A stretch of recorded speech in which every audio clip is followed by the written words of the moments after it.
Chapter 49 of The Three Musketeers. Fatality. Meantime, Milady, drunk with passion, roaring on the deck like a lioness that has been embarked, had been tempted to throw herself into the sea that she might regain the coast, for she could not get rid of the thought that she had been insulted by D'Artagnan, threatened by Athos, and that she had quit France without being revenged on them. This idea soon became so insupportable to her that at the risk of whatever terrible consequences might result to herself from it, she implored the captain to put her on shore.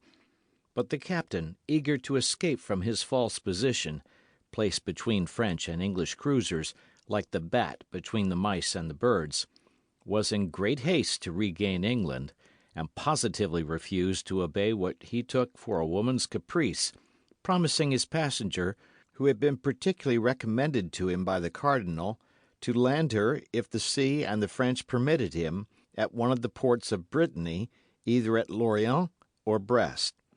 But the wind was contrary, the sea bad. They tacked and kept off shore. 9 days after leaving the Charente, pale with fatigue and vexation, Milady saw only the blue coasts of Finistère appear. She calculated that to cross this corner of France and return to the cardinal it would take her at least 3 days. Add another day for landing, and that would make 4. Add these 4 to the 9 others, that would be 13 days lost, 13 days during which so many important events might pass in London.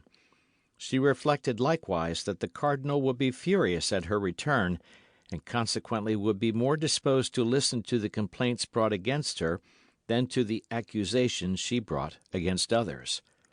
She allowed the vessel to pass Lorient and Brest without repeating her request to the captain, who, on his part, took care not to remind her of it.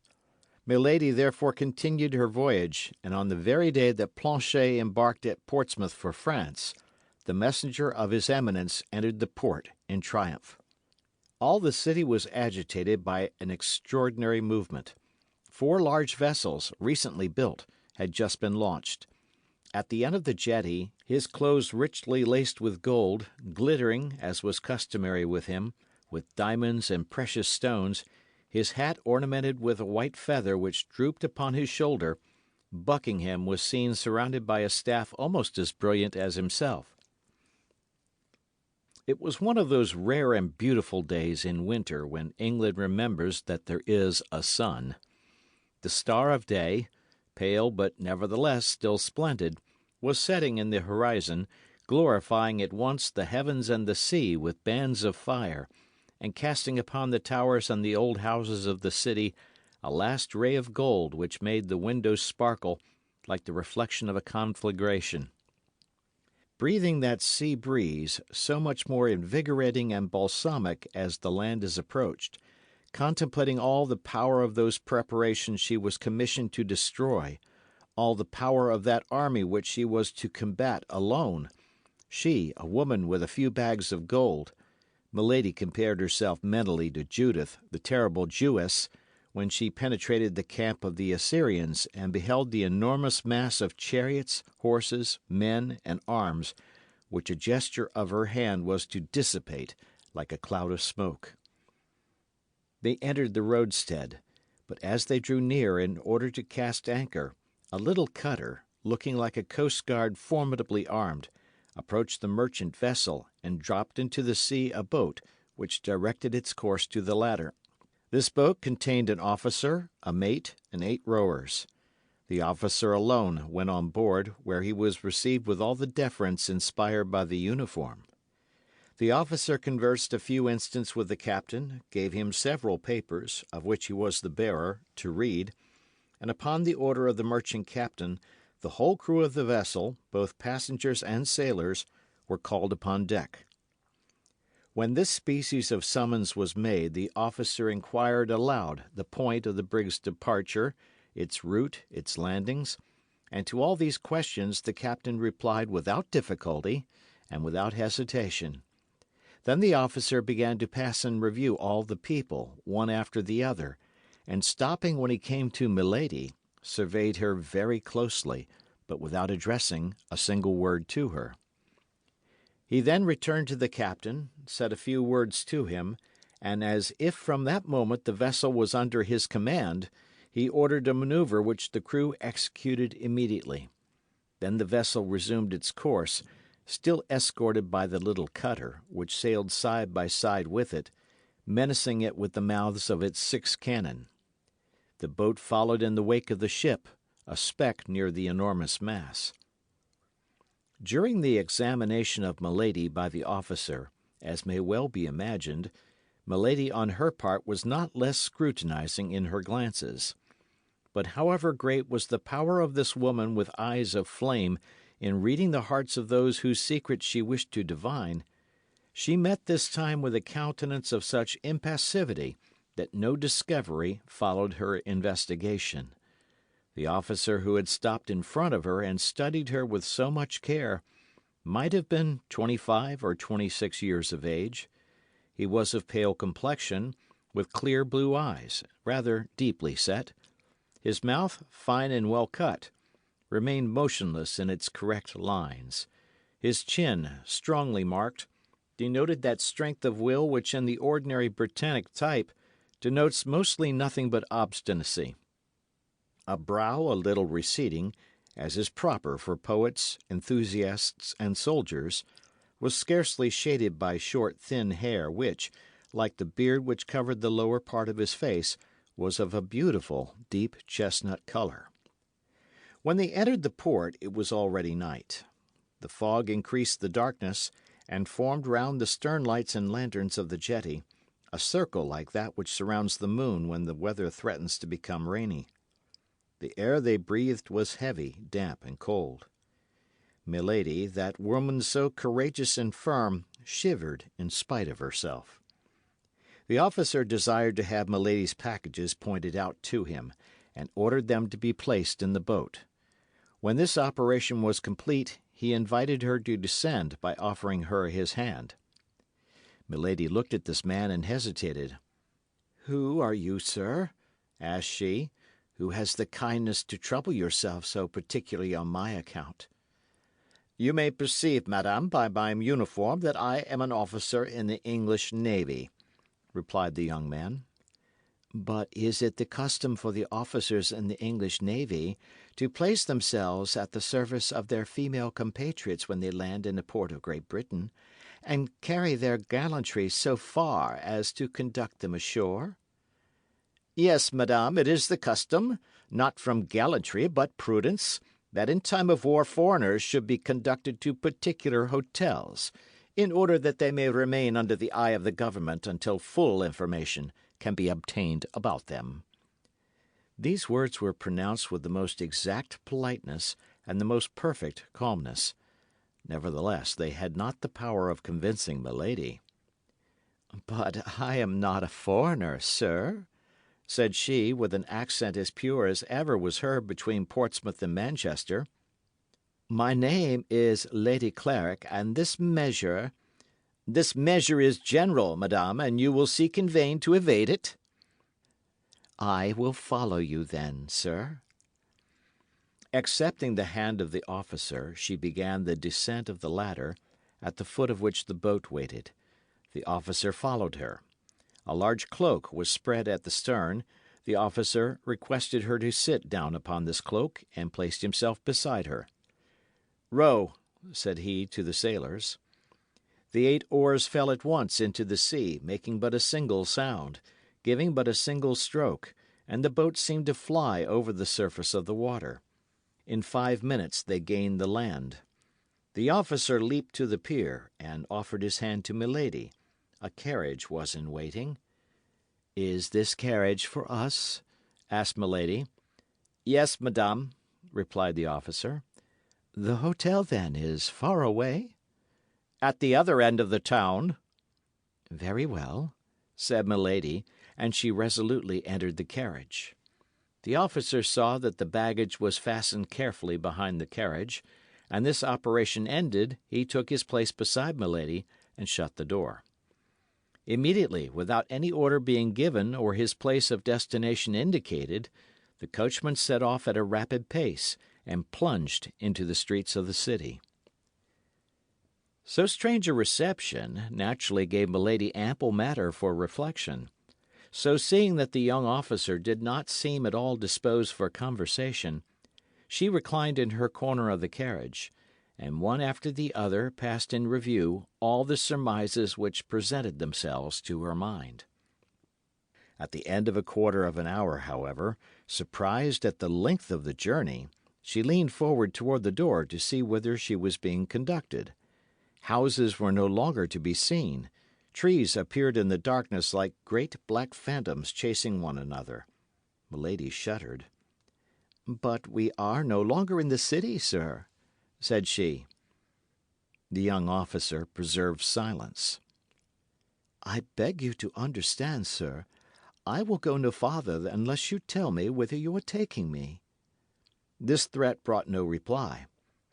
"Oh, this is too much!" cried Milady. "Help! Help!" No voice replied to hers. The carriage continued to roll on with rapidity. The officer seemed a statue. Milady looked at the officer with one of those terrible expressions peculiar to her countenance, and which so rarely failed of their effect. Anger made her eyes flash in the darkness. The young man remained immovable. Milady tried to open the door in order to throw herself out.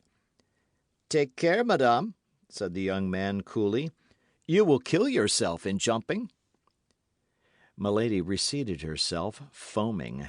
The officer leaned forward, looked at her in his turn, and appeared surprised to see that face, just before so beautiful, distorted with passion and almost hideous. The artful creature at once comprehended that she was injuring herself by allowing him thus to read her soul. She collected her features, and in a complaining voice said, "In the name of heaven, sir, tell me, if it is to you, if it is to your government, if it is to an enemy I am to attribute the violence that is done me?" "No violence will be offered to you, madame, and what happens to you is the result of a very simple measure which we are obliged to adopt with all who land in England." "Then you don't know me, sir?" "It is the first time I have had the honour of seeing you." "And on your honour you have no cause of hatred against me?" "None, I swear to you." There was so much serenity, coolness, mildness even, in the voice of the young man that Milady felt reassured. At length, after a journey of nearly an hour, the carriage stopped before an iron gate, which closed an avenue leading to a castle severe in form, massive and isolated.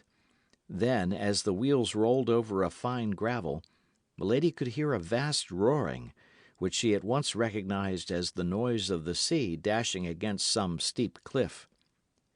The carriage passed under two arched gateways, and at length stopped in a court large, dark, and square. Almost immediately the door of the carriage was opened, the young man sprang lightly out and presented his hand to Milady, who leaned upon it, and in her turn alighted with tolerable calmness. "Still, then, I am a prisoner," said Milady, looking around her, and bringing back her eyes with a most gracious smile to the young officer. "But I feel assured it will not be for long," added she. "My own conscience and your politeness, sir, are the guarantees of that." However flattering this compliment, the officer made no reply, but drawing from his belt a little silver whistle, such as boatswains use in ships of war, he whistled 3 times, with 3 different modulations. Immediately several men appeared, who unharnessed the smoking horses and put the carriage into a coach-house. Then the officer, with the same calm politeness, invited his prisoner to enter the house. She, with a still smiling countenance, took his arm and passed with him under a low arched door, which by a vaulted passage, lighted only at the farther end, led to a stone staircase around an angle of stone. They then came to a massive door, which, after the introduction into the lock of a key which the young man carried with him, turned heavily upon its hinges and disclosed the chamber destined for Milady. With a single glance, the prisoner took in the apartment in its minutest details. It was a chamber whose furniture was at once appropriate for a prisoner or a free man, and yet bars at the windows and outside bolts at the door decided the question in favour of the prison. In an instant all the strength of mind of this creature, though drawn from the most vigorous sources, abandoned her. She sank into a large easy-chair, with her arms crossed, her head lowered, and expecting every instant to see a judge enter to interrogate her. But no one entered except 2 or 3 marines, who brought her trunks and packages, deposited them in a corner, and retired without speaking. The officer superintended all these details with the same calmness Milady had constantly seen in him, never pronouncing a word himself, and making himself obeyed by a gesture of his hand or a sound of his whistle. It might have been said that between this man and his inferiors spoken language did not exist, or had become useless. At length Milady could hold out no longer. She broke the silence. "In the name of heaven, sir," cried she, "what means all that is passing? Put an end to my doubts. I have courage enough for any danger I can foresee, for every misfortune which I understand. Where am I, and why am I here? If I am free, why these bars and these doors? If I am a prisoner, what crime have I committed?" "You are here in the apartment destined for you, madame. I received orders to go and take charge of you on the sea, and to conduct you to this castle. This order, I believe, I have accomplished with all the exactness of a soldier, but also with the courtesy of a gentleman. There terminates, at least to the present moment, the duty I had to fulfil toward you. The rest concerns another person." "And who is that other person?" asked Milady, warmly. "Can you not tell me his name?" At the moment a great jingling of spurs was heard on the stairs. Some voices passed and faded away, and the sound of a single footstep approached the door. "That person is here, madame," said the officer, leaving the entrance open, and drawing himself up in an attitude of respect. At the same time the door opened. A man appeared on the threshold. He was without a hat, carried a sword, and flourished a handkerchief in his hand. Milady thought she recognized this shadow in the gloom. She supported herself with one hand upon the arm of the chair, and advanced her head as if to meet a certainty. The stranger advanced slowly, and as he advanced, after entering into the circle of light projected by the lamp, Milady involuntarily drew back. Then, when she had no longer any doubt, she cried in a state of stupor, "What, my brother, is it you?" "Yes, fair lady," replied Lord de Winter, making a bow, half courteous, half ironical. "It is I, myself." "But this castle, then?" "Is mine." "This chamber?" "Is yours." "I am, then, your prisoner?" "Nearly so." "But this is a frightful abuse of power." "No high-sounding words. Let us sit down and chat quietly, as brother and sister ought to do." Then, turning toward the door, and seeing that the young officer was waiting for his last orders, he said, "All is well, I thank you. Now leave us alone, Mr. Felton." End of chapter. Chapter 50 of the Three Musketeers. Chat between brother and sister. During the time which Lord de Winter took to shut the door, close a shutter, and draw a chair near to his sister-in-law's fantoya, Milady, anxiously thoughtful, plunged her glance into the depths of possibility, and discovered all the plan, of which she could not even obtain a glance as long as she was ignorant into whose hands she had fallen. She knew her brother-in-law to be a worthy gentleman, a bold hunter, an intrepid player, enterprising with women, but by no means remarkable for his skill in intrigues. How had he discovered her arrival, and caused her to be seized? Why did he detain her? Athos had dropped some words which proved that the conversation she had with the cardinal had fallen unto outside ears. but she could not suppose that he had dug a countermine so promptly and so boldly. She rather feared that her preceding operations in England might have been discovered. Buckingham might have guessed that it was she who had cut off the two studs, and avenged himself for that little treachery. But Buckingham was incapable of going to any excess against a woman, particularly if that woman was supposed to have acted from a feeling of jealousy. This supposition appeared to her most reasonable. It seemed to her that they wanted to revenge the past, and not to anticipate the future. At all events, she congratulated herself upon having fallen into the hands of her brother-in-law, with whom she reckoned she could deal very easily, rather than into the hands of an acknowledged and intelligent enemy.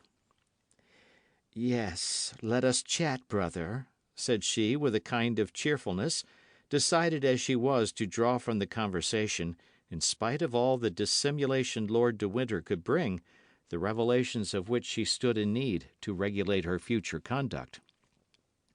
"You have, then, decided to come to England again," said Lord de Winter, "in spite of the resolutions you so often expressed in Paris never to set your feet on British ground?" Milady replied to this question by another question. "To begin with, tell me," said she, "how have you watched me so closely as to be aware beforehand not only of my arrival, but even of the day, the hour, and the port at which I should arrive?" Lord de Winter adopted the same tactics as Milady, thinking that as his sister-in-law employed them they must be the best. "But tell me, my dear sister," replied he, "what makes you come to England?" "I come to see you," replied Milady, without knowing how much she aggravated by this reply the suspicions to which D'Artagnan's letter had given birth in the mind of her brother-in-law, and only desiring to gain the good will of her auditor by a falsehood. "Ah, to see me," said De Winter cunningly. "To be sure, to see you. What is there astonishing in that?" "And you had no other object in coming to England but to see me?" "No." "So it was for me alone you have taken the trouble to cross the Channel?" "For you alone." "The deuce! What tenderness, my sister!" "But am I not your nearest relative?" demanded Milady, with a tone of the most touching ingenuousness. "And my only heir, are you not?" said Lord de Winter in his turn, fixing his eyes on those of Milady. Whatever command she had over herself, Milady could not help starting, and as in pronouncing the last words Lord de Winter placed his hand upon the arm of his sister, this start did not escape him. In fact, the blow was direct and severe. The first idea that occurred to Milady's mind was that she had been betrayed by Kitty, and that she had recounted to the Baron the selfish aversion toward himself of which she had imprudently allowed some marks to escape before her servant. She also recollected the furious and imprudent attack she had made upon D'Artagnan when he spared the life of her brother. "I do not understand, my lord," said she, in order to gain time and make her adversary speak out. "What do you mean to say? Is there any secret meaning concealed beneath your words?" "Oh, my God, no!" said Lord de Winter, with apparent good nature. "You wish to see me, and you come to England. I learn this desire, or rather I suspect that you feel it, and in order to spare you all the annoyances of a nocturnal arrival in a port and all the fatigues of landing, I send one of my officers to meet you. I place a carriage at his orders, and he brings you hither to this castle, of which I am governor, whither I come every day, and where, in order to satisfy our mutual desire of seeing each other, I have prepared you a chamber. What is there more astonishing in all that I have said to you than in what you have told me?" "No, what I think astonishing is that you should expect my coming." "And yet that is the most simple thing in the world, my dear sister. Have you not observed that the captain of your little vessel, on entering the roadstead, sent forward, in order to obtain permission to enter the port, a little boat bearing his logbook and the register of his voyagers? I am commandant of the port. They brought me that book. I recognized your name in it. My heart told me what your mouth has just confirmed, that is to say, with what view you have exposed yourself to the dangers of a sea so perilous, or at least so troublesome at this moment, and I sent my cutter to meet you. You know the rest." Milady knew that Lord de Winter lied, and she was the more alarmed. "My brother?" continued she. "Was not that my Lord Buckingham whom I saw on the jetty this evening as we arrived?" "Himself. Ah, I can understand how the sight of him struck you," replied Lord de Winter. "You came from a country where he must be very much talked of, and I know that his armaments against France greatly engaged the attention of your friend the cardinal." "My friend the cardinal!" cried Milady, seeing that on this point, as on the other, Lord de Winter seemed well instructed. "Is he not your friend?" replied the baron negligently. "Ah, pardon! I thought so. But we will return to my Lord Duke presently. Let us not depart from our sentimental turn our conversation has taken. You came, you say, to see me?" "Yes." "Well, I reply that you shall be served to the height of your wishes, and that we shall see each other every day." "Am I then to remain here eternally?" demanded Milady with a certain terror. "Do you find yourself badly lodged, sister? Demand anything you want, and I will hasten to have you furnished with it." "But I have neither my women nor my servants." "You shall have all, madam. Tell me on what footing your household was established by your first husband, and although I am only your brother in law, I will arrange one similar." "My first husband!" cried Milady, looking at Lord de Winter with eyes almost starting from their sockets. "Yes, your French husband. I don't speak of my brother. If you have forgotten, as he is still living, I can write to him and he will send me information on the subject." A cold sweat burst from the brow of Milady. "You jest," said she, in a hollow voice. "Do I look so?" asked the baron, rising and going a step backward. "Or rather, you insult me," continued she, pressing with her stiffened hands the two arms of her easy chair and raising herself upon her wrists. "I insult you," said Lord de Winter, with contempt. "In truth, madam, do you think that can be possible?" "Indeed, sir," said Milady, "you must either be drunk or mad. Leave the room, and send me a woman." "Women are very indiscreet, my sister. Cannot I serve you as a waiting maid? By that means all our secrets will remain in the family." "Insolent!" cried Milady, and as if acted upon by a spring, she bounded toward the baron, who awaited her attack with his arms crossed, but nevertheless with one hand on the hilt of his sword. "Come," said he, "I know you are accustomed to assassinate people, but I warn you I shall defend myself even against you." "You are right," said Milady. "You have all the appearance of being cowardly enough to lift your hand against a woman." "Perhaps so. And I have an excuse, for mine would not be the first hand of a man that has been placed upon you, I imagine." And the baron pointed, with a slow and accusing gesture, to the left shoulder of Milady, which he almost touched with his finger. Milady uttered a deep inward shriek, and retreated to a corner of the room like a panther which crouches for a spring. "Oh, growl as much as you please," cried Lord de Winter, "but don't try to bite, for I warn you that it would be to your disadvantage. There are here no procurators who regulate successions beforehand. There is no knight errant to come and seek a quarrel with me on account of the fair lady I detain a prisoner. But I have judges quite ready, who will quickly dispose of a woman so shameless as to glide, a bigamist, into the bed of Lord de Winter, my brother. And these judges, I warn you, will soon send you to an executioner who will make both your shoulders alike." The eyes of Milady darted such flashes that although he was a man and armed before an unarmed woman, he felt the chill of fear glide through his whole frame. However, he continued all the same, but with increased warmth. "Yes, I can very well understand that after having inherited the fortune of my brother, it would be very agreeable to you to be my heir likewise. But know beforehand, if you kill me or cause me to be killed, my precautions are taken. Not a penny of what I possess will pass into your hands. Were you not already rich enough, you who possess nearly 1 million? And could you not stop your fatal career if you did not do evil for the infinite and supreme joy of doing it?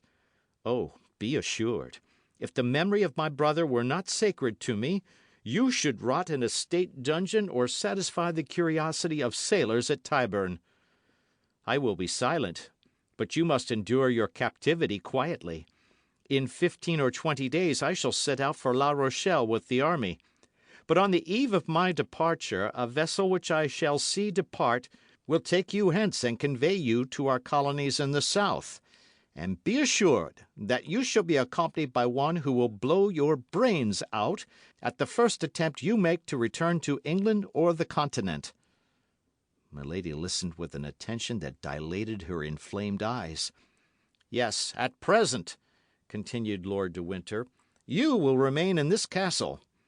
The walls are thick, the doors strong, and the bars solid. Besides, your window opens immediately over the sea. The men of my crew, who are devoted to me for life and death, mount guard around this apartment, and watch all the passages that lead to the courtyard. Even if you gain the yard, there would still be 3 iron gates for you to pass. The order is positive. A step, a gesture, a word, on your part, denoting an effort to escape, and you are to be fired upon. If they kill you, English justice will be under an obligation to me for having saved it trouble. Ha! I see your features regain their calmness, your countenance recovers its assurance. You are saying to yourself, 15 days? 20 days? Bah! I have an inventive mind. Before that is expired, some idea will occur to me. I have an infernal spirit. I shall meet with a victim. Before 15 days are gone by, I shall be away from here. Ah, try it." Milady, finding her thoughts betrayed, dug her nails into her flesh to subdue every emotion that might give to her face any expression except agony. Lord de Winter continued. "The officer who commands here in my absence you have already seen, and therefore know him. He knows how, as you must have observed, to obey an order. For you did not, I am sure, come from Portsmouth hither without endeavouring to make him speak. What do you say of him? Could a statue of marble have been more impassive and more mute? You have already tried the power of your seductions upon many men, and unfortunately you have always succeeded. But I give you leave to try them upon this one. Pardieu! If you succeed with him, I pronounce you the demon himself." He went toward the door and opened it hastily. "Call Mr. Felton," said he. "Wait a minute longer, and I will introduce him to you." There followed between these two personages a strange silence, during which the sound of a slow and regular step was heard approaching. Shortly a human form appeared in the shade of the corridor, and the young lieutenant, with whom we are already acquainted, stopped at the threshold to receive the orders of the baron. "Come in, my dear John," said Lord de Winter. "Come in, and shut the door." The young officer entered. "Now," said the baron, "look at this woman. She is young, she is beautiful, she possesses all earthly seductions. Well, she is a monster, who at 25 years of age has been guilty of as many crimes as you could read of in a year in the archives of our tribunals. Her voice prejudices her hearers in her favour. Her beauty serves as a bait to her victims. Her body even pays what she promises. I must do her that justice. She will try to seduce you. Perhaps she will try to kill you. I have extricated you from misery, Felton. I have caused you to be named lieutenant. I once saved your life, you know on what occasion. I am for you not only a protector, but a friend, not only a benefactor, but a father.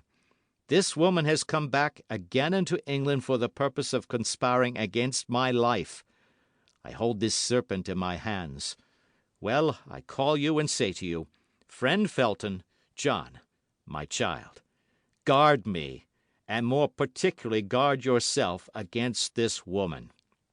Swear, by your hopes of salvation, to keep her safely for the chastisement she has merited. John Felton, I trust your word. John Felton, I put faith in your loyalty. My lord, said the young officer, summoning to his mild countenance all the hatred he could find in his heart, my lord, I swear all shall be done as you desire. Milady received this look like a resigned victim.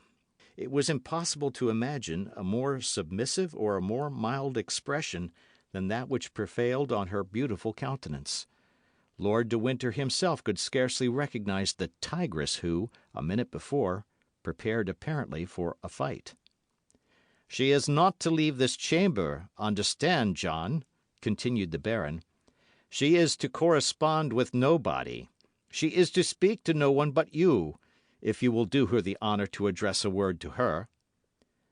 That is sufficient, my lord. I have sworn. And now, madam, try to make your peace with God, for you are judged by men. Milady let her head sink, as if crushed by this sentence. Lord de Winter went out, making a sign to Felton, who followed him, shutting the door after him. One instant after, the heavy step of a marine who served as sentinel was heard in the corridor, his axe in his girdle and his musket on his shoulder. Milady remained for some minutes in the same position, for she thought they might perhaps be examining her through the keyhole. She then slowly raised her head, which had resumed its formidable expression of menace and defiance, ran to the door to listen, looked out of her window, and returning to bury herself again in her large armchair, she reflected. End of chapter. Chapter 51 of The Three Musketeers. Officer. Meanwhile, the cardinal looked anxiously for news from England, but no news arrived that was not annoying and threatening. Although La Rochelle was invested, however certain success might appear, thanks to the precautions taken, and above all to the dyke, which prevented the entrance of any vessel into the besieged city, the blockade might last a long time yet. This was a great affront to the king's army, and a great inconvenience to the cardinal, who had no longer, it is true, to embroil Louis XIII with Anne of Austria, for that affair was over. But he had to adjust matters for Monsieur de Bassompierre, who was embroiled with the Duc d'Angoulême. As to Monsieur, who had begun the siege, he left to the cardinal the task of finishing it. The city, notwithstanding the incredible perseverance of its mayor, had attempted a sort of mutiny for a surrender. The mayor had hanged the mutineers. This execution quieted the ill-disposed, who resolved to allow themselves to die of hunger, this death always appearing to them more slow and less sure than strangulation. On their side, from time to time, the besiegers took the messengers which the Rochellais sent to Buckingham, or the spies which Buckingham sent to the Rochellais. In one case or the other, the trial was soon over. The cardinal pronounced the single word, "Hanged." The king was invited to come and see the hanging. He came languidly, placing himself in a good situation to see all the details.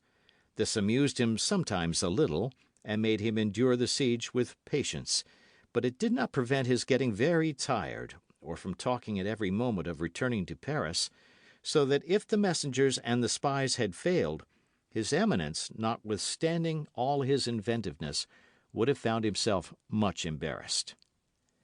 Nevertheless, time passed on, and the Rochellais did not surrender. The last spy that was taken was the bearer of a letter.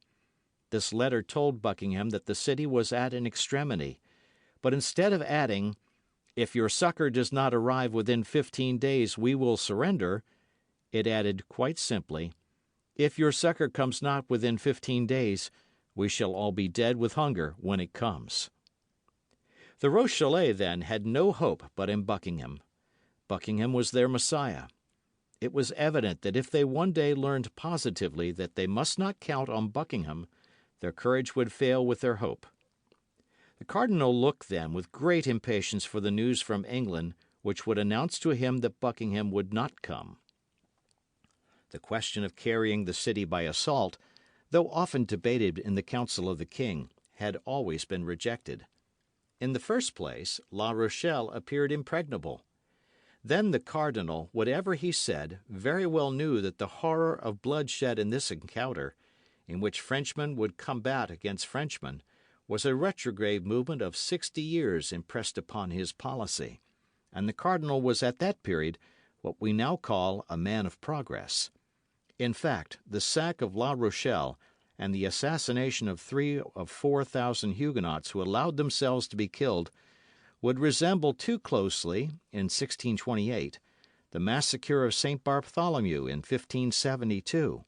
And then, above all this extreme measure, which was not at all repugnant to the king, good Catholic as he was, always fell before this argument of the besieging generals: La Rochelle is impregnable, except to famine. The cardinal could not drive from his mind the fear he entertained of his terrible emissary, for he comprehended the strange qualities of this woman, sometimes a serpent, sometimes a lion. Had she betrayed him? Was she dead? He knew her well enough in all cases to know that, whether acting for or against him, as a friend or an enemy, she would not remain motionless without great impediments. But whence did these impediments arise? That was what he could not know. And yet he reckoned, and with reason, on Milady. He had divined in the past of this woman terrible things which his red mantle alone could cover, and he felt, from one cause or another, that this woman was his own, as she could look to no other but himself for a support superior to the danger which threatened her. He resolved, then, to carry on the war alone, and to look for no success foreign to himself, but as we look for a fortunate chance. He continued to press the raising of the famous dyke which was to starve La Rochelle. Meanwhile he cast his eyes over that unfortunate city, which contained so much deep misery and so many heroic virtues, and recalling the saying of Louis XI, his political predecessor, as he himself was the predecessor of Robespierre, he repeated this maxim of Tristan's gossip: divide in order to reign. Henry IV, when besieging Paris, had loaves and provisions thrown over the walls. The cardinal had little notes thrown over in which he represented to the Rochellais how unjust, selfish, and barbarous was the conduct of their leaders. These leaders had corn in abundance, and would not let them partake of it. They adopted as a maxim, for they too had maxims, that it was of very little consequence that women, children, and old men should die, so long as the men who were to defend the walls remained strong and healthy.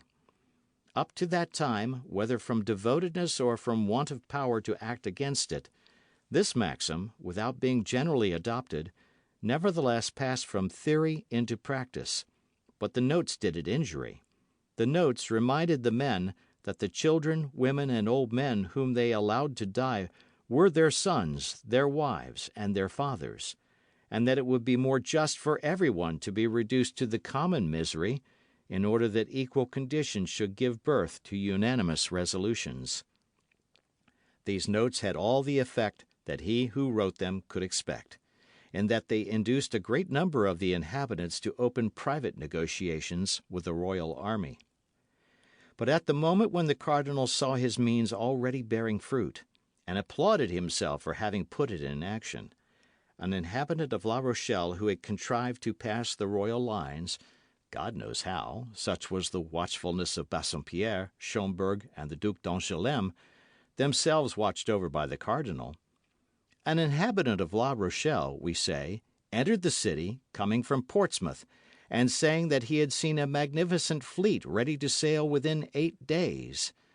Still further, Buckingham announced to the mayor that at length the Great League was about to declare itself against France, and that the kingdom would be at once invaded by the English, imperial and Spanish armies. This letter was read publicly in all parts of the city. Copies were put up at the corners of the streets, and even they who had begun to open negotiations interrupted them, being resolved to await the succour so pompously announced. This unexpected circumstance brought back Richelieu's former anxiety, and forced him, in spite of himself, once more to turn his eyes to the other side of the sea. During this time, exempt from the anxiety of its only and true chief, the royal army led a joyous life, neither provisions nor money being wanting in the camp. All the corps rivaled one another in audacity and gaiety. To take spies and hang them, to make hazardous expeditions upon the dyke or the sea, to imagine wild plans, and to execute them coolly, such were the pastimes which made the army find these days short, which were not only so long to the Rochellais, a prey to famine and anxiety, but even to the cardinal, who blockaded them so closely.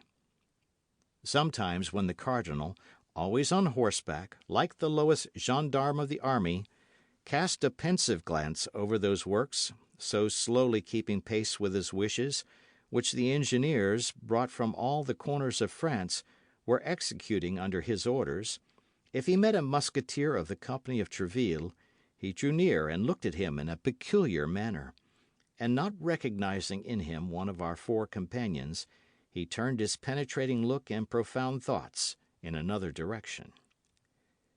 One day, when oppressed with a mortal weariness of mind, without hope in the negotiations with the city, without news from England, the cardinal went out, without any other aim than to be out of doors, and accompanied only by Cahusac and La Houdinière, strolled along the beach. Mingling the immensity of his dreams with the immensity of the ocean, he came, his horse going at a foot's pace, to a hill from the top of which he perceived behind a hedge, reclining on the sand and catching in its passage one of those rays of the sun so rare at this period of the year, 7 men surrounded by empty bottles. 4 of these men were our musketeers, preparing to listen to a letter one of them had just received. This letter was so important that it made them forsake their cards and their dice on the drumhead. The other 3 were occupied in opening an enormous flagon of collicure wine. These were the lackeys of these gentlemen. The cardinal was, as we have said, in very low spirits, and nothing when he was in that state of mind increased his depression so much as gaiety in others. Besides, he had another strange fancy, which was always to believe that the causes of his sadness created the gaiety of others. Making a sign to La Houdinière and Cahusac to stop, he alighted from his horse, and went toward the suspected merry companions, hoping, by means of the sand which deadened the sound of his steps, and of the hedge which concealed his approach, to catch some words of this conversation which appeared so interesting. At 10 paces from the hedge he recognized the talkative Gascon, and as he had already perceived that these men were musketeers, he did not doubt that the 3 others were those called the Inseparables, that is to say, Athos, Porthos, and Aramis. It may be supposed that his desire to hear the conversation was augmented by this discovery. His eyes took a strange expression, and with the step of a tiger cat he advanced toward the hedge. But he had not been able to catch more than a few vague syllables without any positive sense, when a sonorous and short cry made him start, and attracted the attention of the musketeers. "Officer!" cried Grimaud. "You are speaking, you scoundrel!" said Athos, rising upon his elbow and transfixing Grimaud with his flaming look. Grimaud therefore added nothing to his speech, but contented himself with pointing his index finger in the direction of the hedge, announcing by this gesture the cardinal and his escort. With a single bound the musketeers were on their feet, and saluted with respect. The cardinal seemed furious. "It appears that messieurs the musketeers keep guard," said he. "Are the English expected by land, or do the musketeers consider themselves superior officers?" "Monseigneur, replied Athos, for amid the general fright he alone had preserved the noble calmness and coolness that never forsook him. Monseigneur, the Musketeers, when they are not on duty, or when their duty is over, drink and play at dice, and they are certainly superior officers to their lackeys. Lackeys, grumbled the cardinal. Lackeys who have the order to warn their masters when anyone passes are not lackeys. They are sentinels. Your Eminence may perceive that if we had not taken this precaution, we should have been exposed to allowing you to pass without presenting you our respects, or offering you our thanks for the favour you have done us in uniting us. D'Artagnan, continued Athos, you, who but lately were so anxious for such an opportunity for expressing your gratitude to Monseigneur, here it is. Avail yourself of it. These words were pronounced with that imperturbable phlegm which distinguished Athos in the hour of danger, and with that excessive politeness which made of him, at certain moments, a king more majestic than kings by birth. D'Artagnan came forward and stammered out a few words of gratitude, which soon expired under the gloomy looks of the cardinal. "It does not signify, gentlemen," continued the cardinal, without appearing to be in the least swerved from his first intention by the diversion which Athos had started. "It does not signify, gentlemen. I do not like to have simple soldiers, because they have the advantage of serving in a privileged corps, thus to play the great lords. Discipline is the same for them as for everybody else." Athos allowed the cardinal to finish his sentence completely, and bowed in sign of assent. Then he resumed in his turn. "Discipline, monseigneur, has, I hope, in no way been forgotten by us.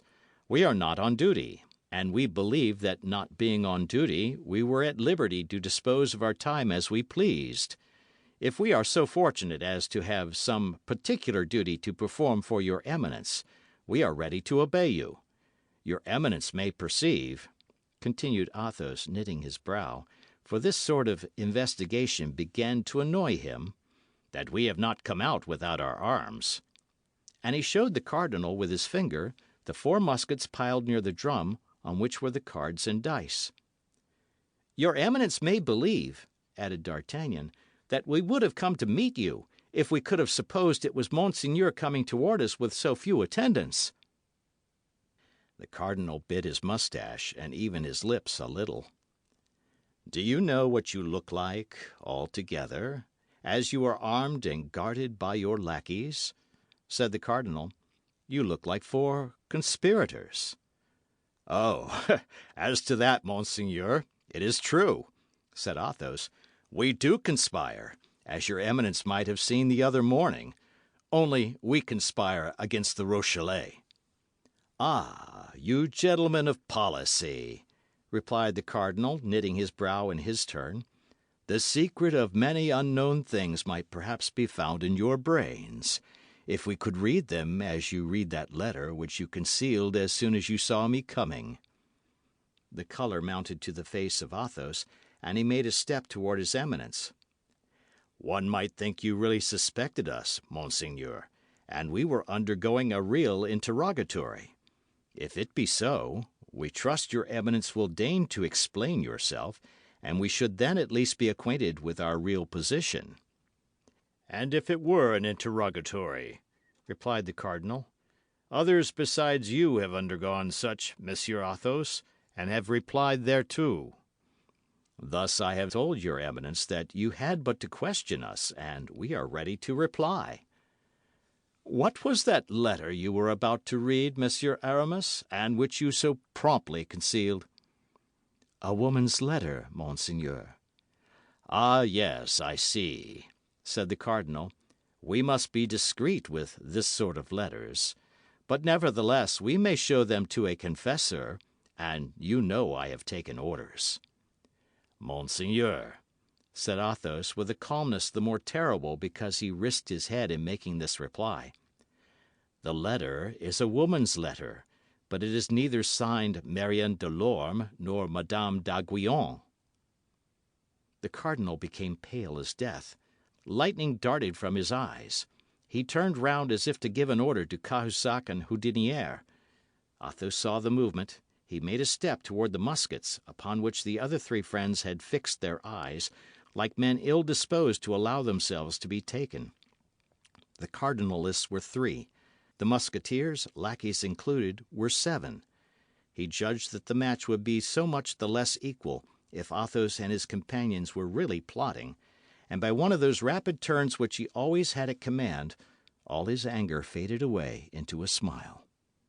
"Well, well," said he, "you are brave young men, proud in daylight, faithful in darkness. We can find no fault with you for watching over yourselves, when you watch so carefully over others. Gentlemen, I have not forgotten the night in which you served me as an escort to the Red Dovecot. If there were any danger to be apprehended on the road I am going, I would request you to accompany me. But as there is none, remain where you are. Finish your bottles, your game, and your letter. Adieu, gentlemen." And remounting his horse, which Cahusac led to him, he saluted them with his hand and rode away. The four young men, standing and motionless, followed him with their eyes without speaking a single word until he had disappeared. Then they looked at one another. The countenances of all gave evidence of terror, for notwithstanding the friendly adieu of his Eminence, they plainly perceived that the cardinal went away with rage in his heart. Athos alone smiled, with a self-possessed, disdainful smile. When the cardinal was out of hearing and sight, "That Grimaud kept bad watch," cried Porthos, who had a great inclination to vent his ill humour on somebody. Grimaud was about to reply to excuse himself. Athos lifted his finger, and Grimaud was silent. "Would you have given up the letter, Aramis?" said D'Artagnan. "Ay," said Aramis in his most flute-like tone, "I had made up my mind. If he had insisted upon the letter being given up to him, I would have presented the letter to him with one hand, and with the other I would have run my sword through his body." "I expected as much," said Athos, "and that was why I threw myself between you and him. Indeed, this man is very much to blame for talking thus to other men.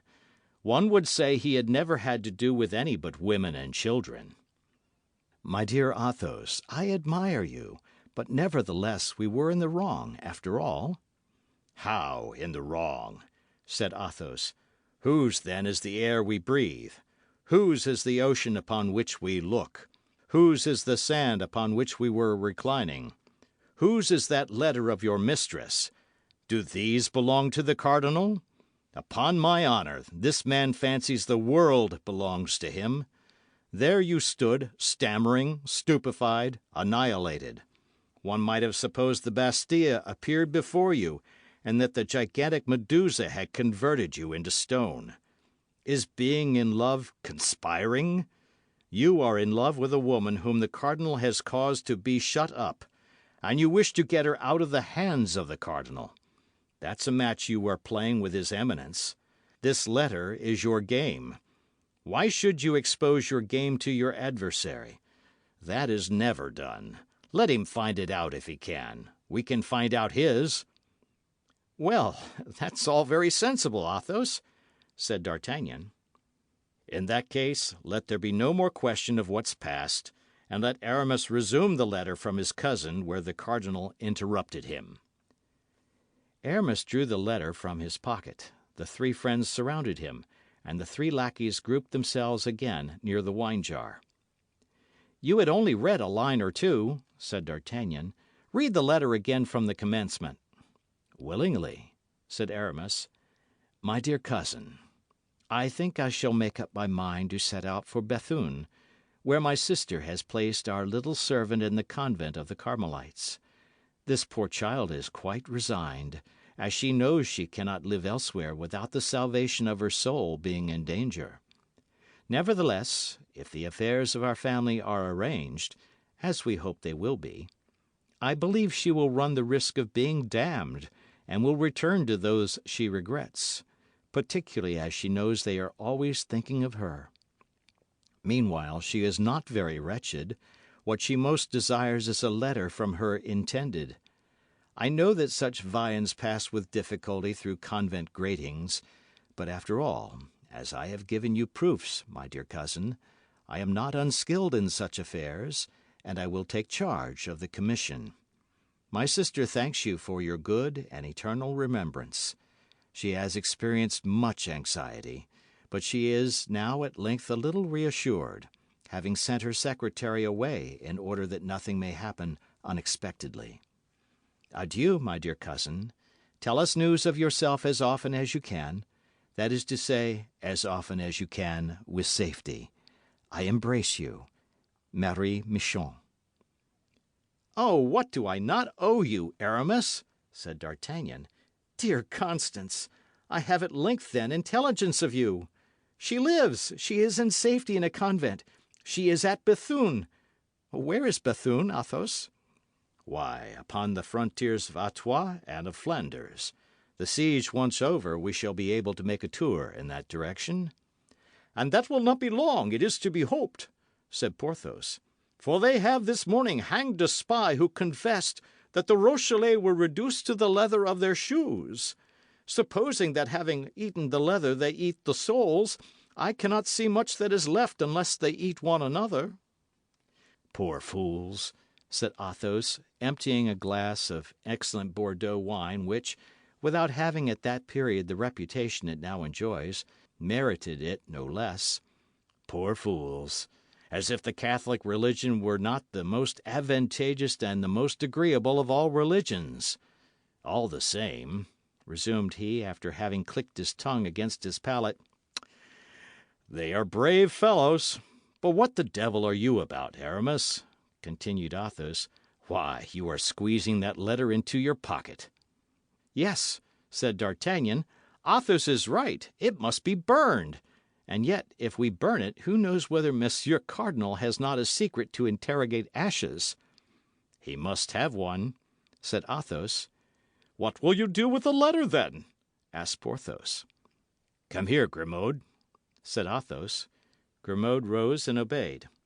"As a punishment for having spoken without permission, my friend, you will please to eat this piece of paper. Then, to recompense you for the service you will have rendered us, you shall afterward drink this glass of wine. First, here is the letter. Eat heartily." Grimaud smiled, and with his eyes fixed upon the glass which Athos held in his hand, he ground the paper well between his teeth, and then swallowed it. "Bravo, Monsieur Grimaud," said Athos. "And now take this. That's well.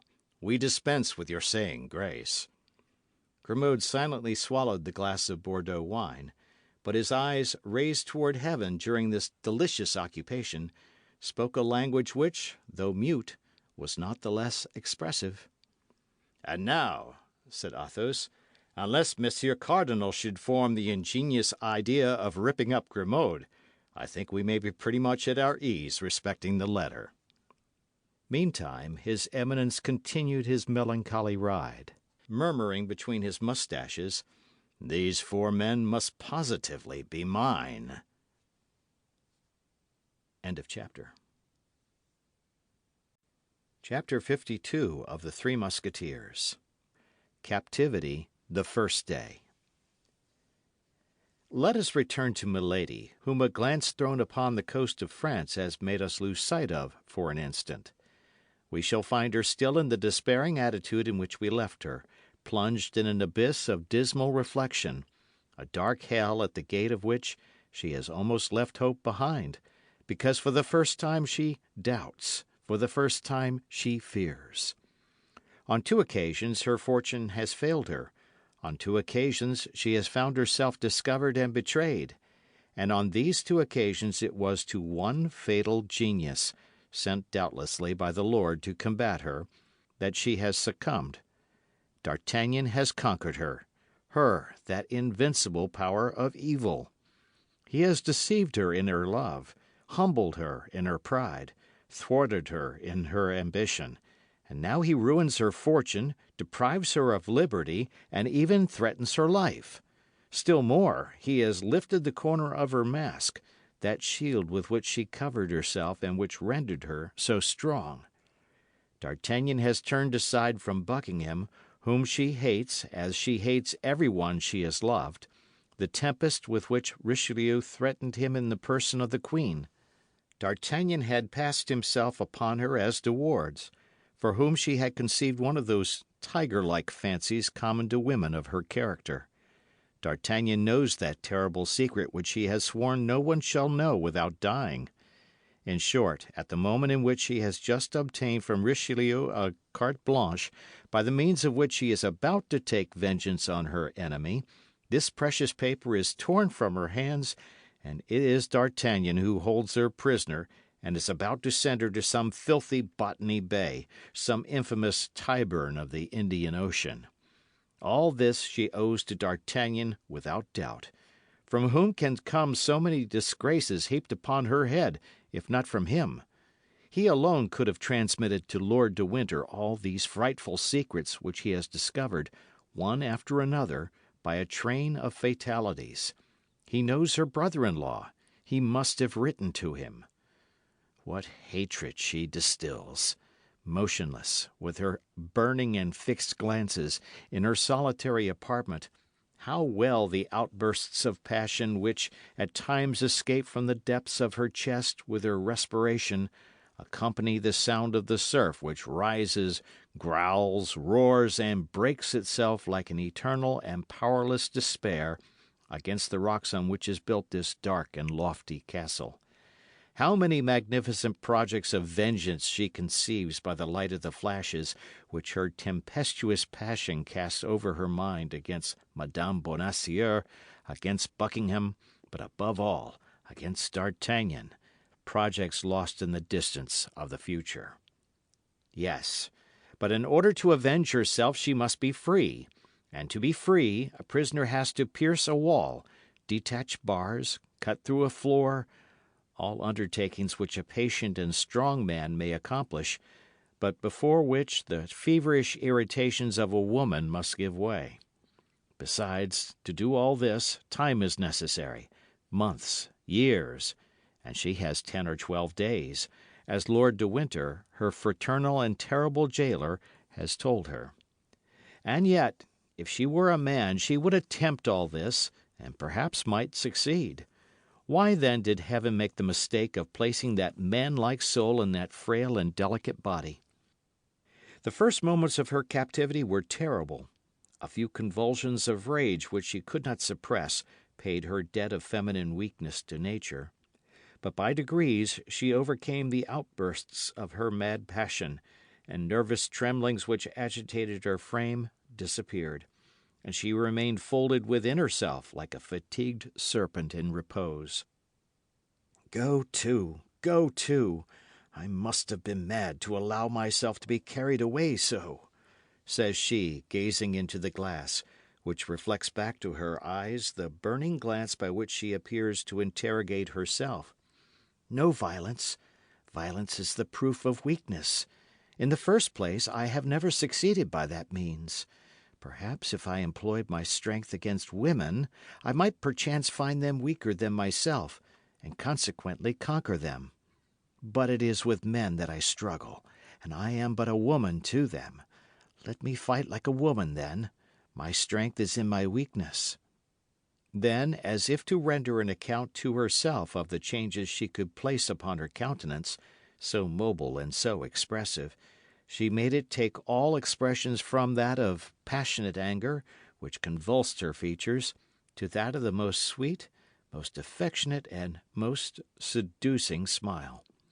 Then her hair assumed successively, under her skilful hands, all the undulations she thought might assist the charms of her face.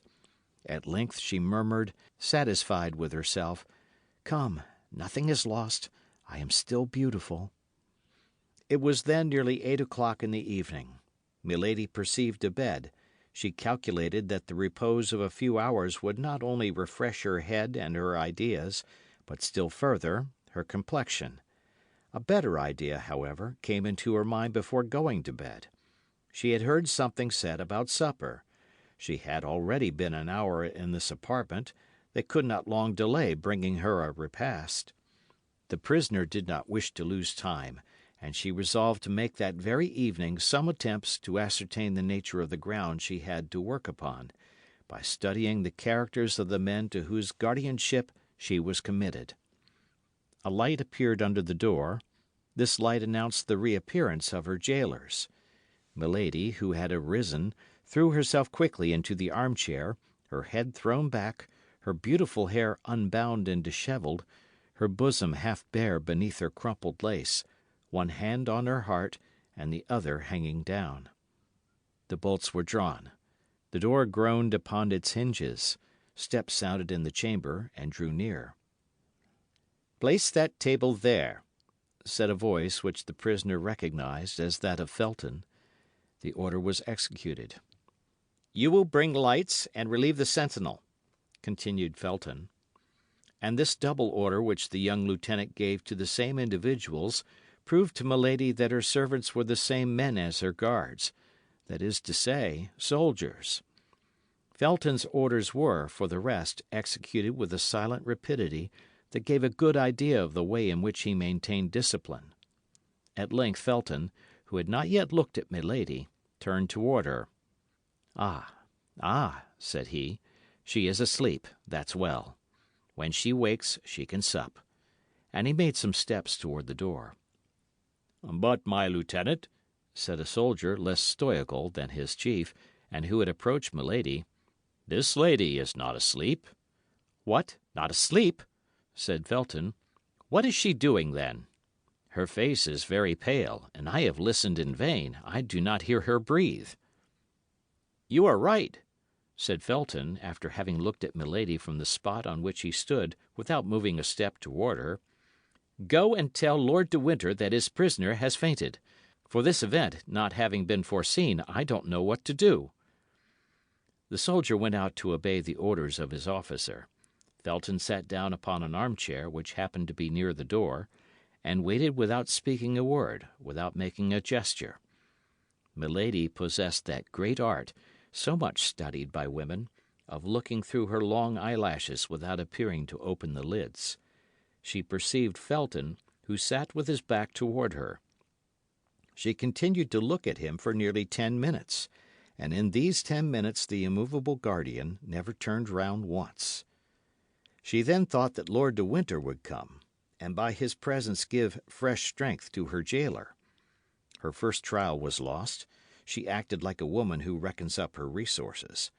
As a result, she raised her head, opened her eyes, and sighed deeply. At this sigh, Felton turned round. "Ah, you are awake, madam," he said. "Then I have nothing more to do here. If you want anything, you can ring." "Oh, my God, how I have suffered!" said Milady in that harmonious voice which, like that of the ancient enchantresses, charmed all whom she wished to destroy.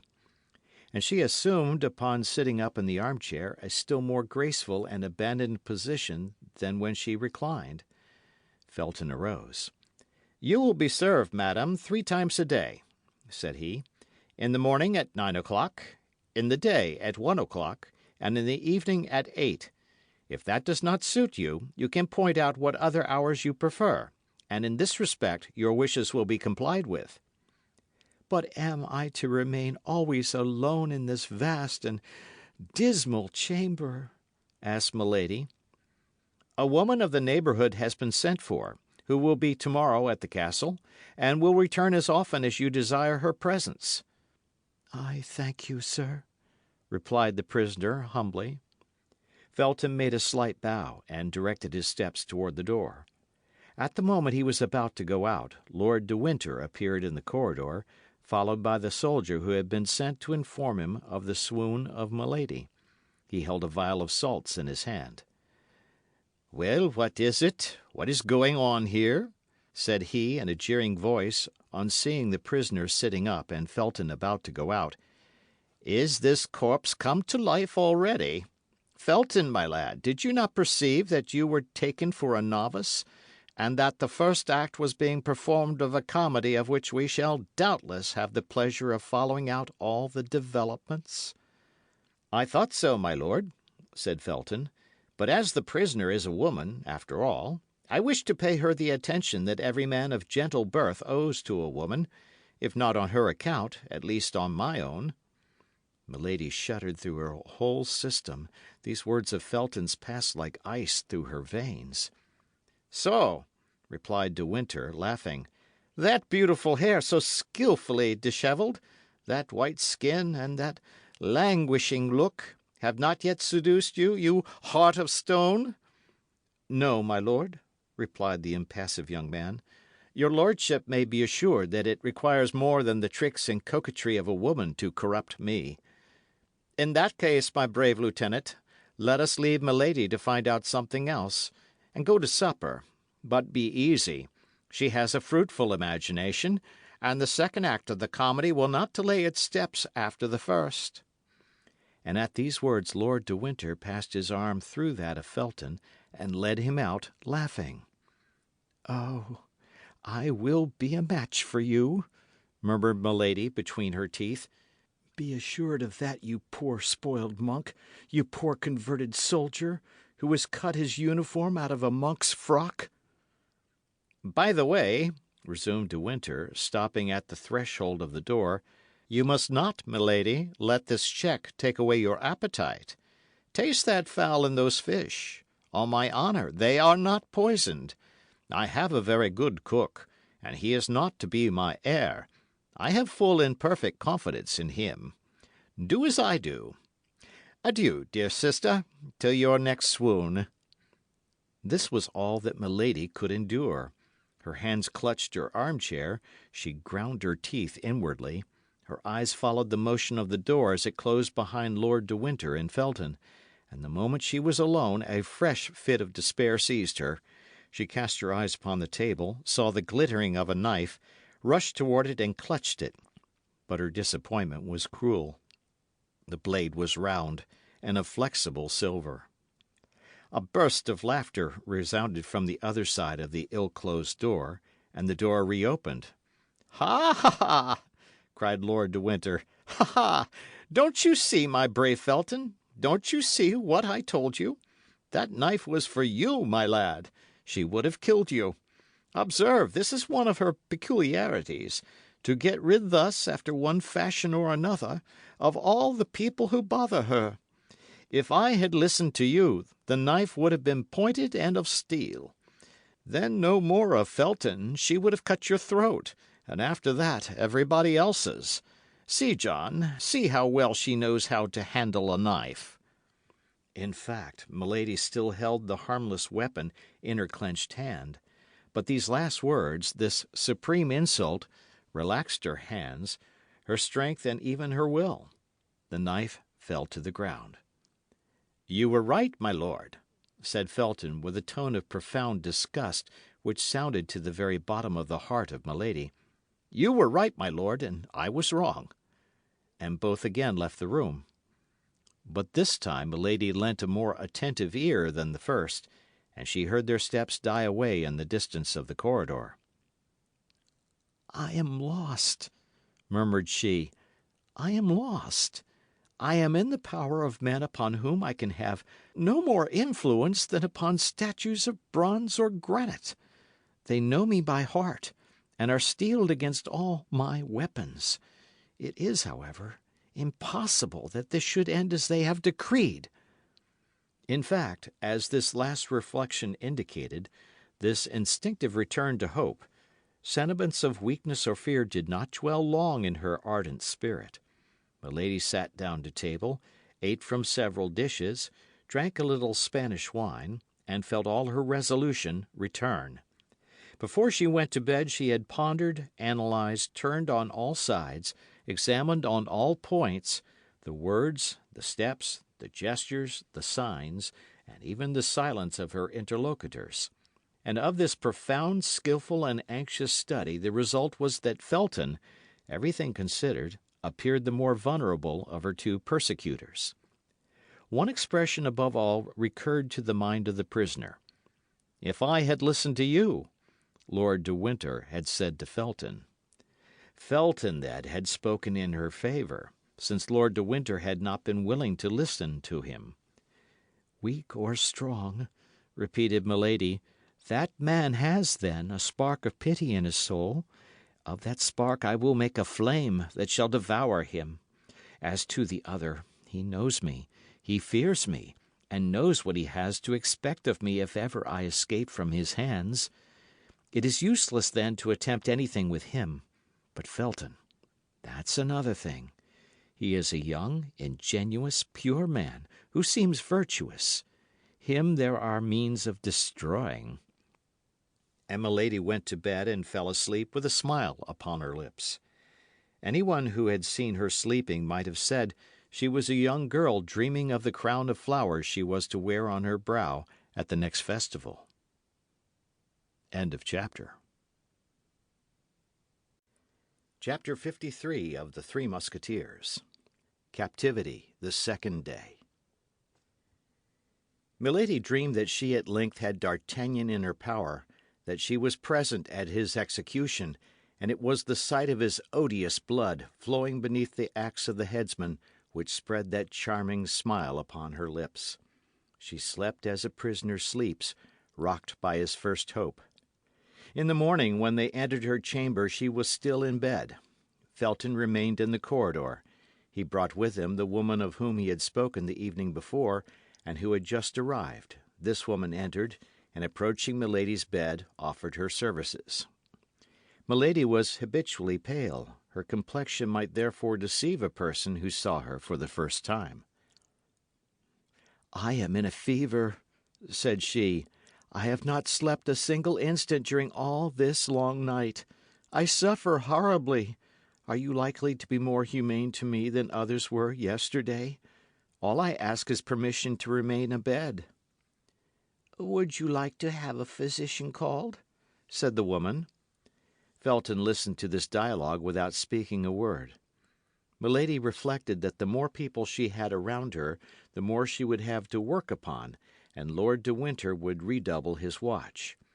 Besides, the physician might declare the ailment feigned, and Milady, after having lost the first trick, was not willing to lose the second. "Go and fetch a physician," said she.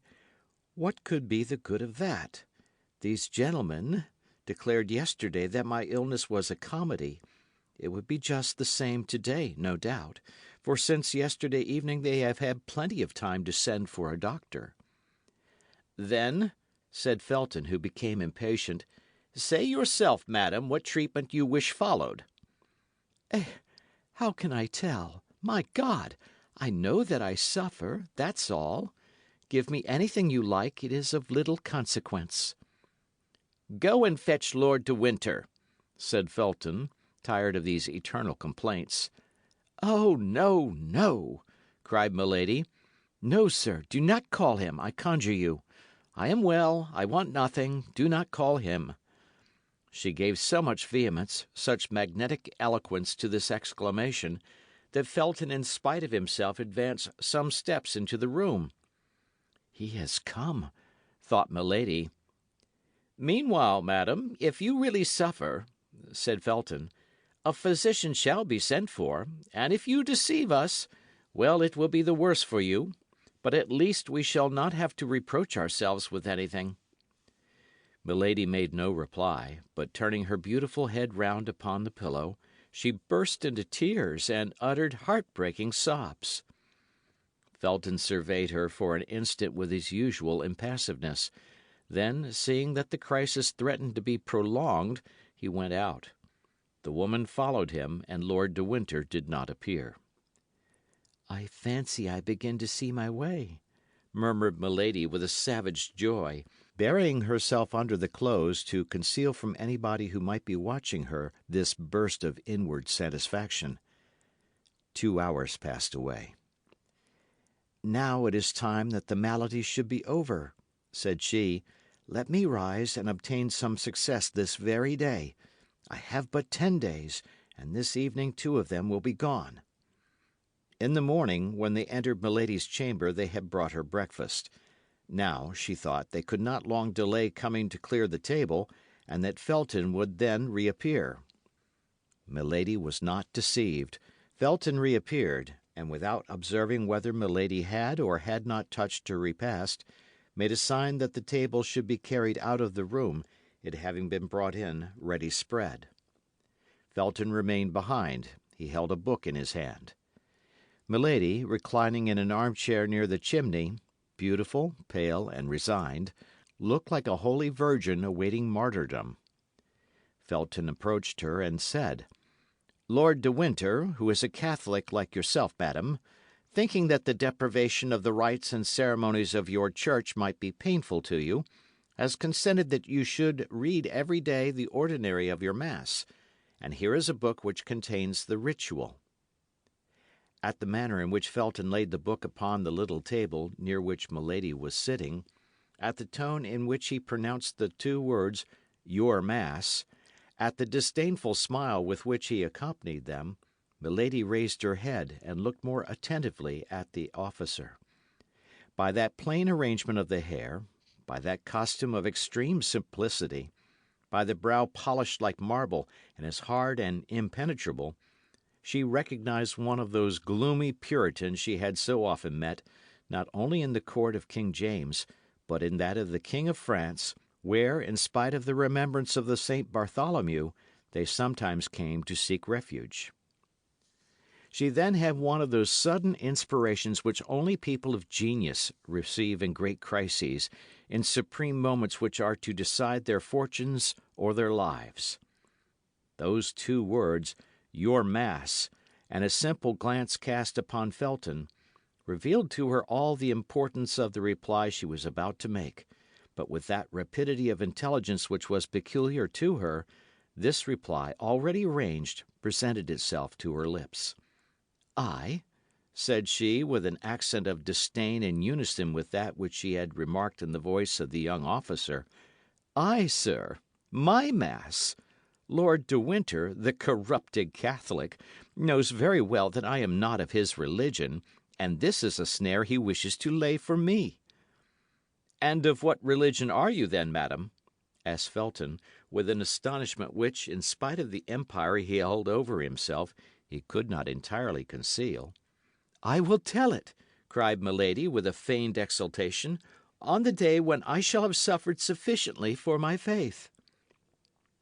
The look of Felton revealed to Milady the full extent of the space she had opened for herself by this single word. The young officer, however, remained mute and motionless. His look alone had spoken. "I am in the hands of my enemies," continued she, with that tone of enthusiasm which she knew was familiar to the Puritans. "Well, let my God save me, or let me perish for my God. That is the reply I beg you to make to Lord de Winter. And as to this book," added she, pointing to the manual with her finger, but without touching it, as if she must be contaminated by it, "you may carry it back and make use of it yourself, for doubtless you are doubly the accomplice of Lord de Winter, the accomplice in his persecutions, the accomplice in his heresies." Felton made no reply, took the book with the same appearance of repugnance which he had before manifested, and retired pensively. Lord de Winter came toward 5 o'clock in the evening. Milady had had time, during the whole day, to trace her plan of conduct. She received him like a woman who had already recovered all her advantages. "It appears," said the Baron, seating himself in the armchair opposite to that occupied by Milady, and stretching out his legs carelessly upon the hearth, "it appears we have made a little apostasy." "What do you mean, sir?" "I mean to say that, since we last met, you have changed your religion. You have not by chance married a Protestant for the third husband, have you?" "Explain yourself, my lord," replied the prisoner with majesty, "for though I hear your words, I declare I do not understand them." "Then you have no religion at all. I like that best," replied Lord de Winter, laughing. "Certainly that is most in accord with your own principles," replied Milady frigidly. "Oh, I confess it is all the same to me." "Oh, you need not avow this religious indifference, my lord. Your debaucheries and crimes would vouch for it. What, you talk of debaucheries, Madame Messalina, Lady Macbeth? Either I misunderstand you, or you are very shameless. You only speak thus because you are overheard, coolly replied Milady, and you wish to interest your jailers and your hangman against me. My jailers and my hangman! Heyday, madam! You are taking a poetical tone, and the comedy of yesterday turns to a tragedy this evening. As to the rest, in 8 days you will be where you ought to be, and my task will be completed. Infamous task! Impious task! Cried Milady with the exultation of a victim who provokes his judge. My word, said De Winter, rising, I think the hussy is going mad. Come, calm yourself, Madam Puritan, or I'll remove you to a dungeon. It's my Spanish wine that has got into your head, is it not? But never mind. That sort of intoxication is not dangerous, and will have no bad effects. And Lord de Winter retired swearing, which at that period was a very knightly habit. Felton was indeed behind the door, and had not lost one word of this scene. Milady had guessed aright. Yes, go, said she to her brother. The effects are drawing near, on the contrary. But you, weak fool, will not see them until it is too late to shun them. Silence was re-established. 2 hours passed away. Milady's supper was brought in, and she was found deeply engaged in saying her prayers aloud, prayers which she had learned of an old servant of her second husband, a most austere Puritan. She appeared to be in ecstasy, and did not pay the least attention to what was going on around her. Felton made a sign that she should not be disturbed, and when all was arranged, he went out quietly with the soldiers. Milady knew she might be watched, so she continued her prayers to the end, and it appeared to her that the soldier who was on duty at her door did not march with the same step and seemed to listen. For the moment she wished nothing better. She arose, came to the table, ate but little, and drank only water. An hour after, her table was cleared, but Milady remarked that this time Felton did not accompany the soldiers. He feared then to see her too often. She turned toward the wall to smile, for there was in this smile such an expression of triumph that this smile alone would have betrayed her. She allowed, therefore, half an hour to pass away, and as at that moment all was silence in the old castle, as nothing was heard but the eternal murmur of the waves, that immense breaking of the ocean, with her pure, harmonious, and powerful voice she began the first couplet of the psalm then in great favour with the Puritans. Thou leavest thy servants, Lord, to see if they be strong, but soon thou dost afford thy hand to lead them on. These verses were not excellent, very far from it, but as it is well known, the Puritans did not pique themselves upon their poetry. While singing, Milady listened. The soldier on guard at her door stopped, as if he had been changed into stone. Milady was then able to judge of the effect she had produced. Then she continued her singing with inexpressible fervour and feeling. It appeared to her that the sounds spread to a distance beneath the vaulted roofs, and carried with them a magic charm to soften the hearts of her jailers. It, however, likewise appeared that the soldier on duty, a zealous Catholic no doubt, shook off the charm, for through the door he called, "Hold your tongue, madam! Your song is as dismal as a De Profundis, and if, besides the pleasure of being in garrison here, we must hear such things as these, no mortal can hold out." "Silence!" then exclaimed another stern voice which Milady recognized as that of Felton. "What are you meddling with, stupid? Did anybody order you to prevent that woman from singing? No! You were told to guard her, to fire at her if she attempted to fly. Guard her! If she flies, kill her, but don't exceed your orders." An expression of unspeakable joy lightened the countenance of Milady, but this expression was fleeting as the reflection of lightning. Without appearing to have heard the dialogue, of which she had not lost a word, she began again, giving to her voice all the charm, all the power, all the seduction the demon had bestowed upon it. For all my tears, my cares, my exile and my chains, I have my youth, my prayers, and God who counts my pains. Her voice, of immense power and sublime expression, gave to the rude, unpolished poetry of these psalms a magic and an effect which the most exalted Puritans rarely found in the songs of their brethren, and which they were forced to ornament with all the resources of their imagination. Felton believed he heard the singing of the angel who consoled the three Hebrews in the furnace. Milady continued, One day our doors will ope, with God come our desire, and if betrays that hope, to death we can aspire. This verse, into which the terrible enchantress threw her whole soul, completed the trouble which had seized the heart of the young officer.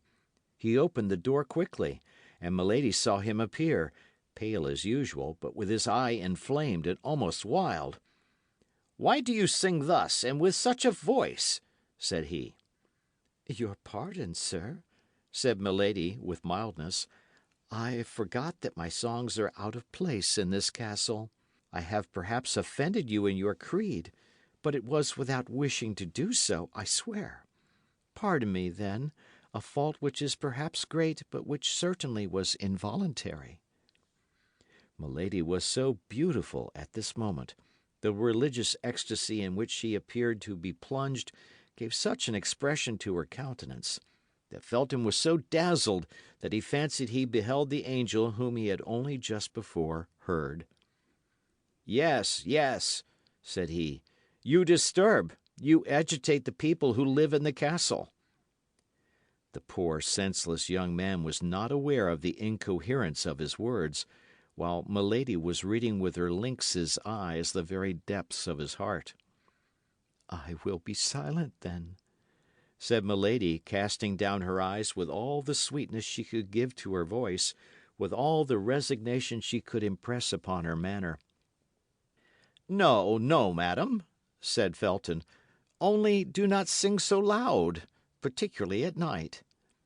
And at these words Felton, feeling that he could not long maintain his severity toward his prisoner, rushed out of the room. "You have done right, Lieutenant," said the soldier. "Such songs disturb the mind, and yet we become accustomed to them. Her voice is so beautiful." End of chapter. Chapter 54 of The Three Musketeers. Captivity, the third day. Felton had fallen, but there was still another step to be taken. He must be retained, or rather he must be left quite alone, and Milady but obscurely perceived the means which could lead to this result. Still more must be done. He must be made to speak, in order that he might be spoken to, for Milady very well knew that her greatest seduction was in her voice, which so skilfully ran over the whole gamut of tones from human speech to language celestial. Yet in spite of all this seduction Milady might fail, for Felton was forewarned, and that against the least chance. From that moment she watched all his actions, all his words, from the simplest glance of his eyes to his gestures, even to a breath which could be interpreted as a sigh. In short, she studied everything, as a skilful comedian does to whom a new part has been assigned in a line to which he is not accustomed. Face to face with Lord de Winter, her plan of conduct was more easy. She had laid that down the preceding evening.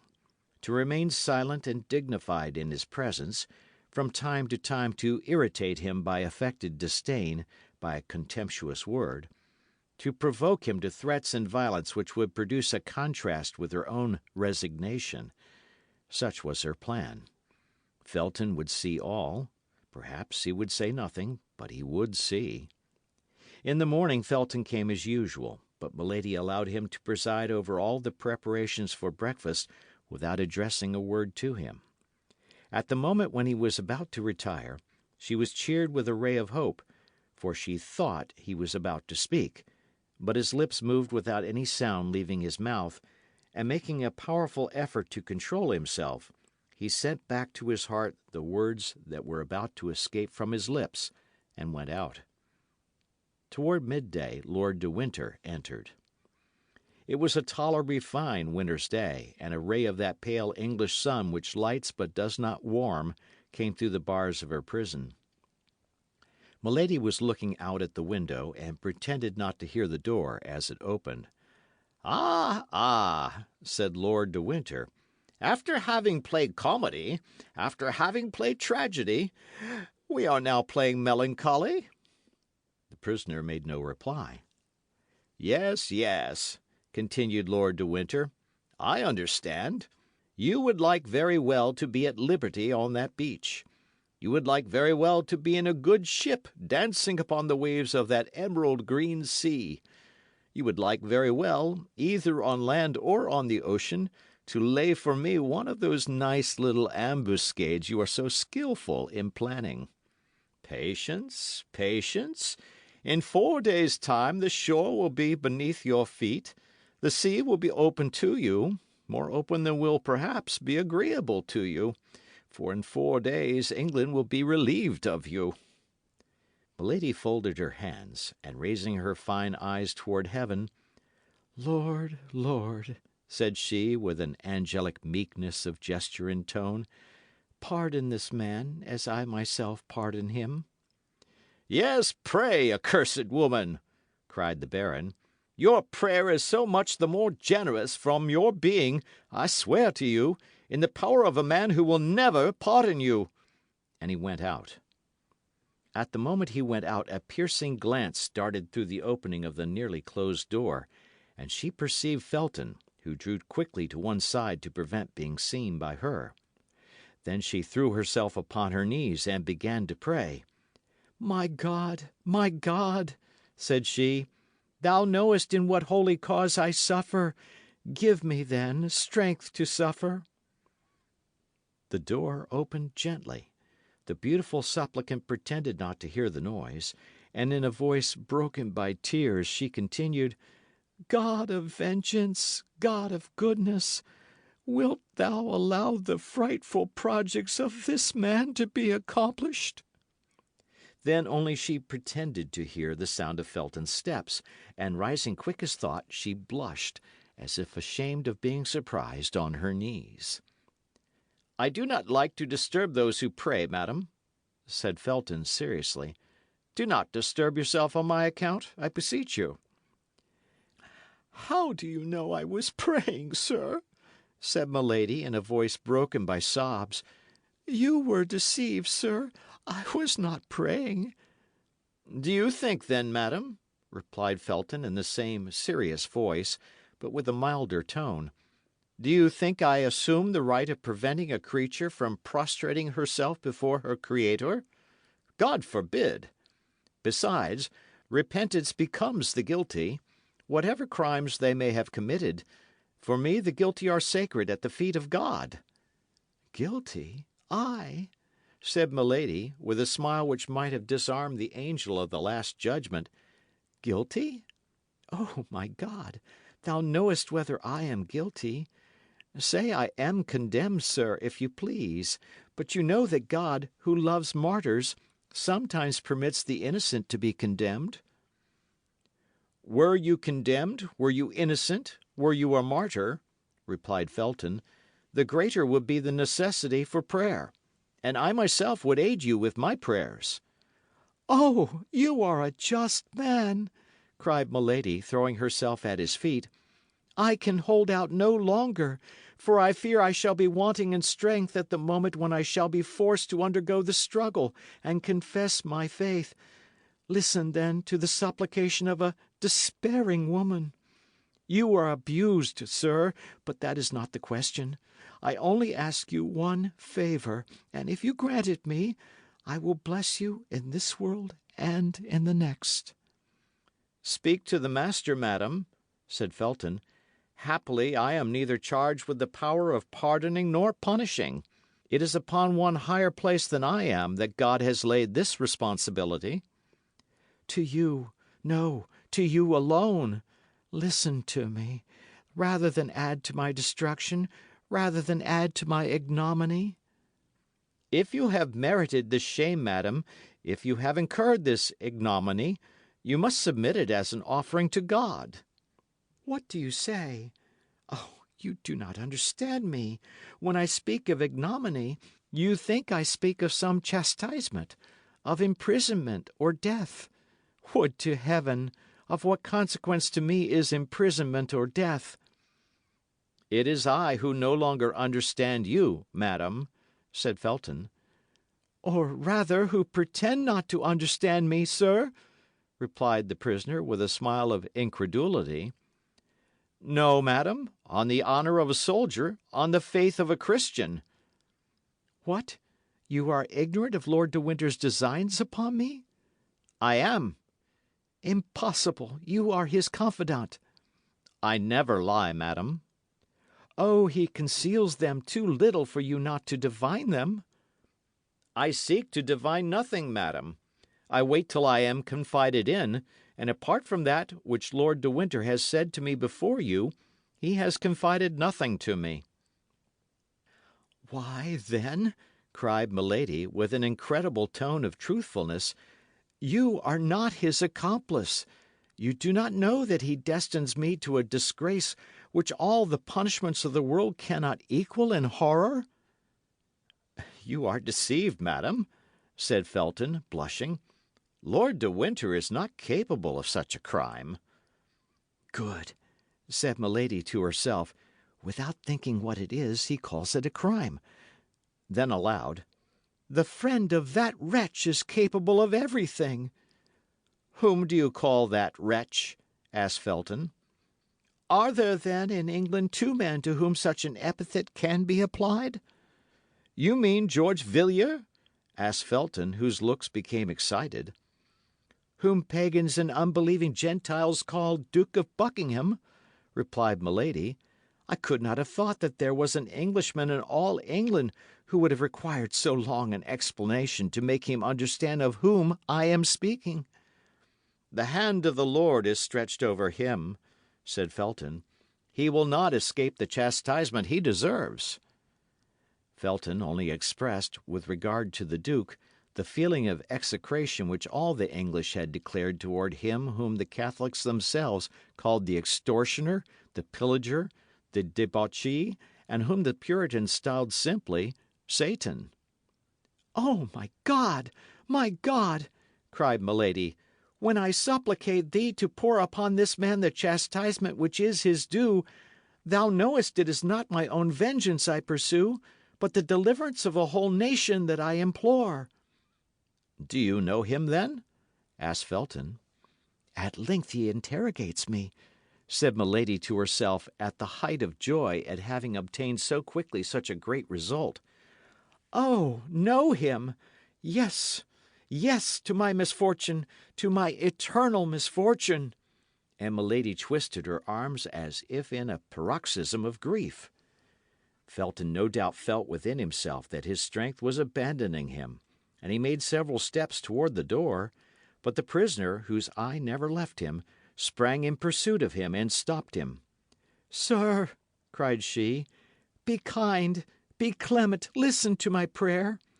That knife, which the fatal prudence of the baron deprived me of, because he knows the use I would make of it.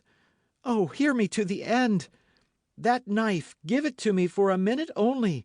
For mercy's, for pity's sake, I will embrace your knees.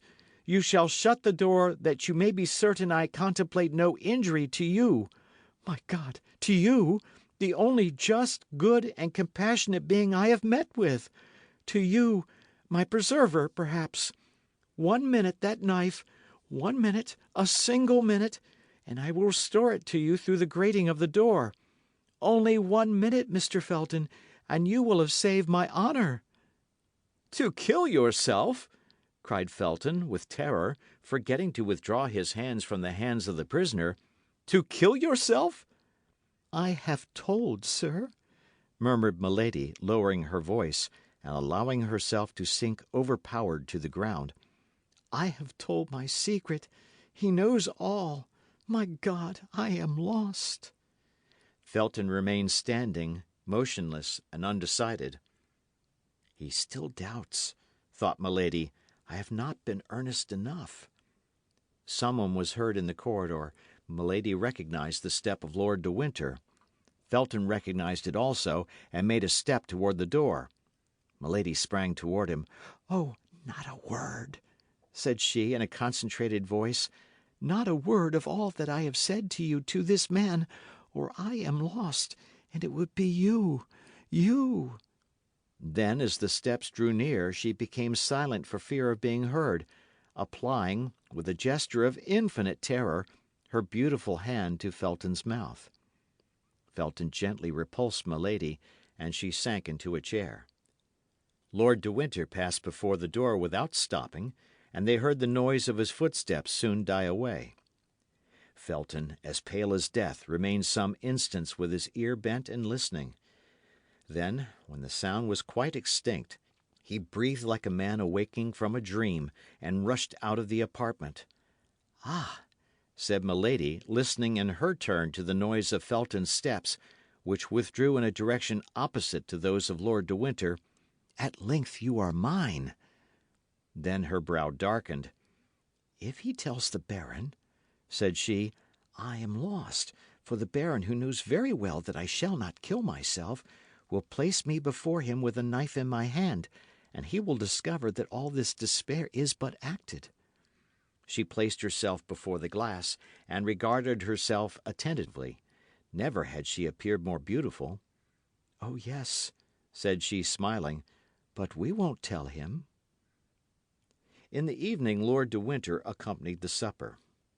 "Sir," said Milady, "is your presence an indispensable accessory of my captivity? Could you not spare me the increase of torture which your visits cause me?" "How, dear sister?" said Lord de Winter. "Did you not sentimentally inform me with that pretty mouth of yours, so cruel to me today, that you came to England solely for the pleasure of seeing me at your ease, an enjoyment of which you told me so sensibly felt the deprivation that you had risked everything for it? Seasickness, tempest, captivity? Well, here I am, be satisfied. Besides, this time my visit has a motive." Milady trembled. She thought Felton had told all. Perhaps never in her life had this woman, who had experienced so many opposite and powerful emotions, felt her heart beat so violently. She was seated. Lord de Winter took a chair, drew it toward her, and sat down close beside her. Then, taking a paper out of his pocket, he unfolded it slowly. "Here," said he, "I want to show you the kind of passport which I have drawn up, and which will serve you henceforward as the rule of order in the life I consent to leave you." Then, turning his eyes from Milady to the paper, he read: "Order to conduct—" "The name is blank," interrupted Lord de Winter. "If you have any preference, you can point it out to me, and if it be not within 1,000 leagues of London, attention will be paid to your wishes. I will begin again, then. Order to conduct to the person named Charlotte Backson, branded by the justice of the kingdom of France, but liberated after chastisement. She is to dwell in this place without ever going more than 3 leagues from it. In case of any attempt to escape, the penalty of death is to be applied. She will receive 5 shillings per day for lodging and food." "That order does not concern me," replied Milady, coldly, "since it bears another name than mine."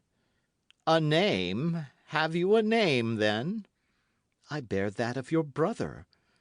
Ay, but you are mistaken. My brother is only your second husband, and your first is still living. Tell me his name, and I will put it in the place of the name of Charlotte Backson. No, you will not? You are silent? Well, then you must be registered as Charlotte Backson. Milady remained silent, only this time it was no longer from affectation, but from terror. She believed the order ready for execution. She thought that Lord de Winter had hastened her departure. She thought she was condemned to set off that very evening. Everything in her mind was lost for an instant, when all at once she perceived that no signature was attached to the order. The joy she felt at this discovery was so great she could not conceal it. Yes, yes, said Lord de Winter, who perceived what was passing in her mind. Yes, you look for the signature, and you say to yourself, all is not lost, for that order is not signed.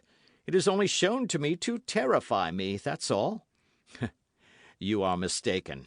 Tomorrow this order will be sent to the Duke of Buckingham. The day after tomorrow it will return signed by his hand and marked with his seal, and 24 hours afterward I will answer for its being carried into execution. Adieu, madam. That is all I had to say to you. And I reply to you, sir, that this abusive power, this exile under a fictitious name, are infamous. Would you like better to be hanged in your true name, milady? You know that the English laws are inexorable on the abuse of marriage. Speak freely. Although my name, or rather that of my brother, would be mixed up with the affair, I will risk the scandal of a public trial to make myself certain of getting rid of you. Milady made no reply, but became as pale as a corpse. Oh, I see you prefer peregrination. That's well, madam, and there is an old proverb that says, travelling trains youth. My faith, you are not wrong after all, and life is sweet. That's the reason why I take such care you shall not deprive me of mine. There only remains, then, the question of the 5 shillings to be settled. You think me rather parsimonious, don't you? That's because I don't care to leave you the means of corrupting your jailers. Besides, you will always have your charms left to seduce them with. Employ them, if your check with regard to Felton has not disgusted you with attempts of that kind. Felton has not told him, said Milady to herself. Nothing is lost, then. And now, madam, till I see you again. Tomorrow I will come and announce to you the departure of my messenger. Lord de Winter rose, saluted her ironically, and went out. Milady breathed again. She had still 4 days before her. 4 days would quite suffice to complete the seduction of Felton. A terrible idea, however, rushed into her mind. She thought that Lord de Winter would perhaps send Felton himself to get the order signed by the Duke of Buckingham. In that case, Felton would escape her, for in order to secure success, the magic of a continuous seduction was necessary. Nevertheless, as we have said, one circumstance reassured her. Felton had not spoken. As she would not appear to be agitated by the threats of Lord de Winter, she placed herself at the table and ate. Then, as she had done the evening before, she fell on her knees and repeated her prayers aloud. As on the evening before, the soldier stopped his march to listen to her. Soon after, she heard lighter steps than those of the sentinel, which came from the end of the corridor and stopped before her door. "It is he," said she, and she began the same religious chant which had so strongly excited Felton the evening before. But although her voice, sweet, full, and sonorous, vibrated as harmoniously and as affectingly as ever, the door remained shut. It appeared, however, to Milady that in one of the furtive glances she darted from time to time at the grating of the door, she thought she saw the ardent eyes of the young man through the narrow opening. And whether this was reality or vision, he had this time sufficient self-command not to enter. However, a few instants after she had finished her religious song, Milady thought she heard a profound sigh. Then the same steps she had heard approach slowly withdrew, as if with regret. End of chapter. Chapter 55 of the Three Musketeers. Captivity, the fourth day.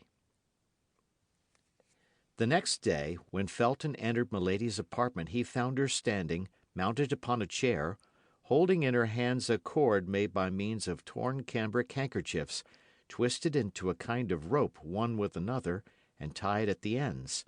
At the noise Felton made in entering, Milady leaped lightly to the ground and tried to conceal behind her the improvised cord she held in her hand. The young man was more pale than usual, and his eyes, reddened by want of sleep, denoted that he had passed a feverish night. Nevertheless, his brow was armed with a severity more austere than ever. He advanced slowly toward Milady, who had seated herself, and taking an end of the murderous rope which, by neglect, or perhaps by design, she allowed to be seen, "What is this, madam?" he asked coldly. "That? Nothing," said Milady, smiling with that painful expression which she knew so well how to give to her smile. "Ennui is the mortal enemy of prisoners. I had ennui, and I amused myself with twisting that rope." Felton turned his eyes toward the part of the wall of the apartment before which he had found Milady standing in the armchair in which he was now seated, and over her head he perceived a gilt-headed screw, fixed in the wall for the purpose of hanging up clothes or weapons. He started, and the prisoner saw that start, for though her eyes were cast down, nothing escaped her. "What were you doing on that armchair?" asked he. "Of what consequence?" replied Milady. "But," replied Felton, "I wish to know." "Do not question me," said the prisoner. "You know that we who are true Christians are forbidden to lie."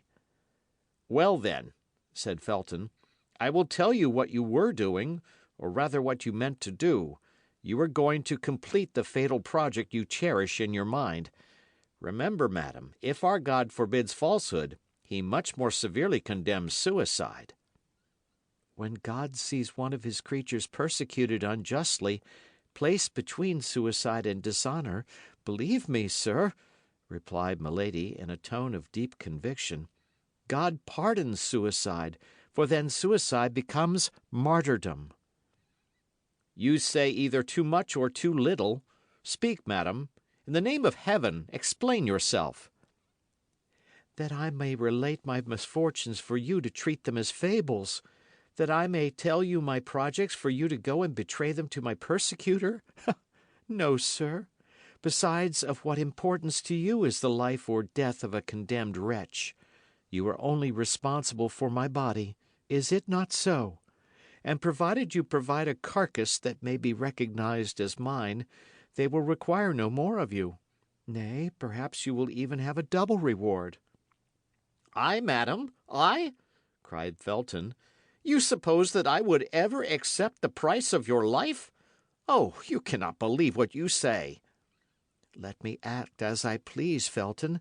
Let me act as I please," said Milady, elated. "Every soldier must be ambitious, must he not? You are a lieutenant?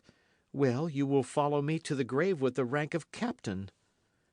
"What have I then done to you," said Felton, much agitated, "that you should load me with such a responsibility before God and before men? In a few days you will be away from this place. Your life, madam, will then no longer be under my care, and," added he, with a sigh, "then you can do what you will with it." "So!" cried Milady, as if she could not resist giving utterance to a holy indignation. "You, a pious man, you who are called a just man, you ask but one thing, and that is that you may not be inculpated, annoyed by my death." "It is my duty to watch over your life, madam, and I will watch." "But do you understand the mission you are fulfilling? Cruel enough, if I am guilty, but what name can you give it, what name will the Lord give it, if I am innocent?" "I am a soldier, madam, and fulfill the orders I have received." Do you believe, then, that at the day of the last judgment God will separate blind executioners from iniquitous judges? You are not willing that I should kill my body, and you make yourself the agent of him who would kill my soul. But I repeat it again to you, replied Felton in great emotion. No danger threatens you. I will answer for Lord de Winter as for myself. Dunce! cried Milady. Dunce! Who dares to answer for another man, when the wisest, when those most after God's own heart, hesitate to answer for themselves, and who ranges himself on the side of the strongest and the most fortunate to crush the weakest and the most unfortunate? Impossible, madam, impossible, murmured Felton, who felt to the bottom of his heart the justness of this argument.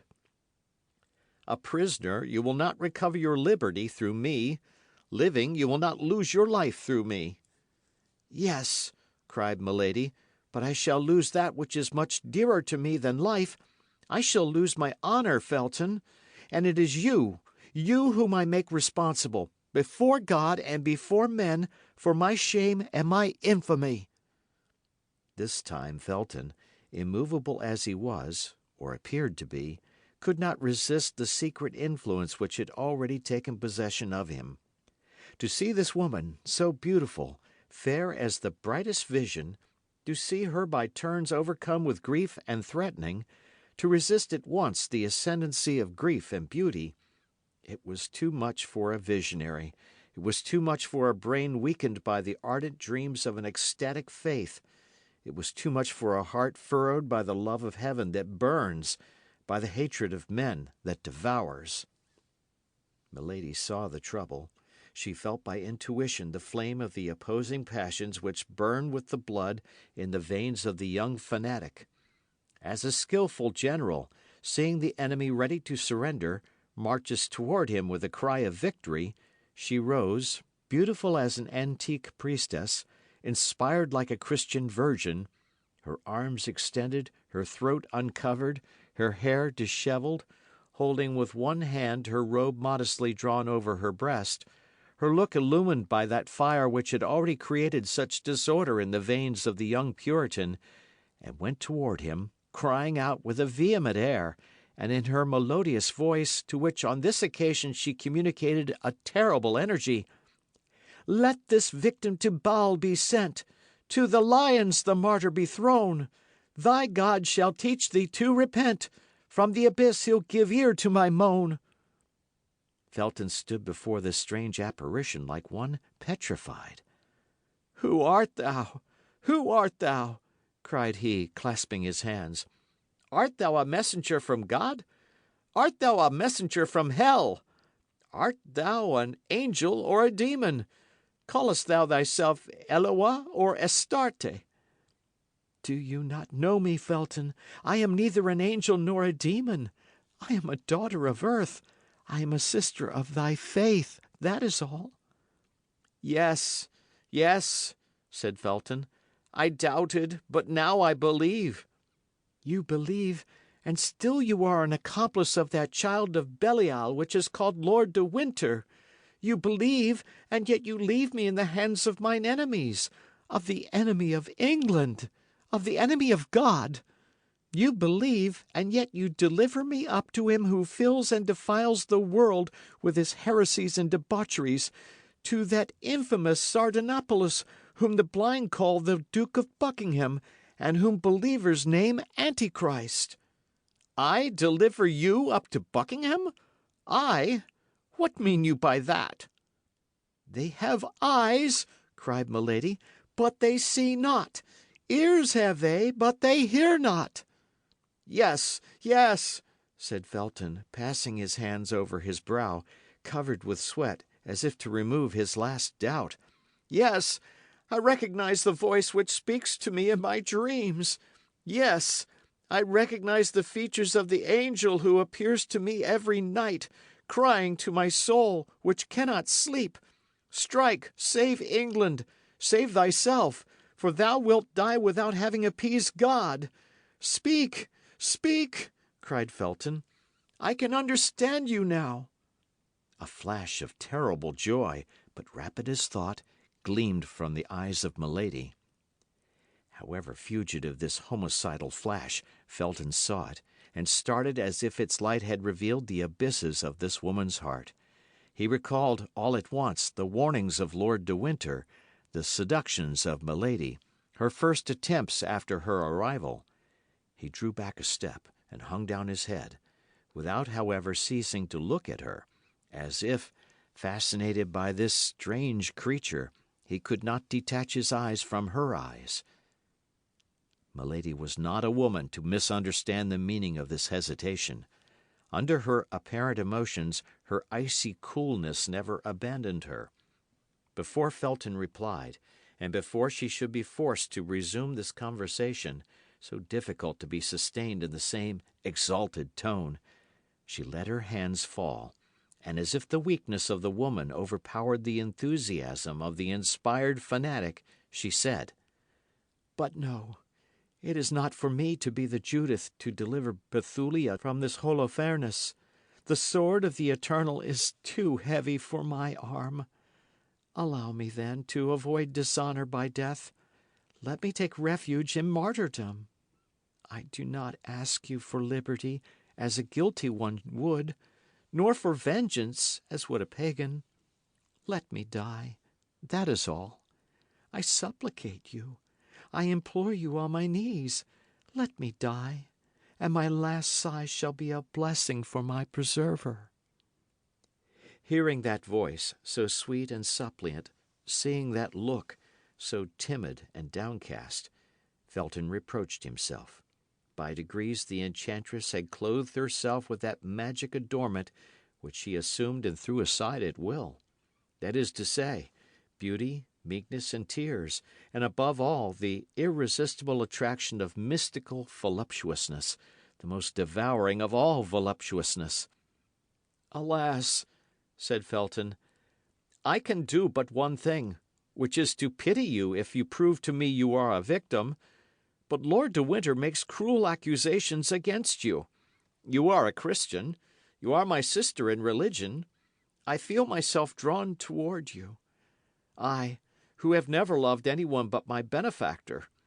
I, who have met with nothing but traitors and impious men.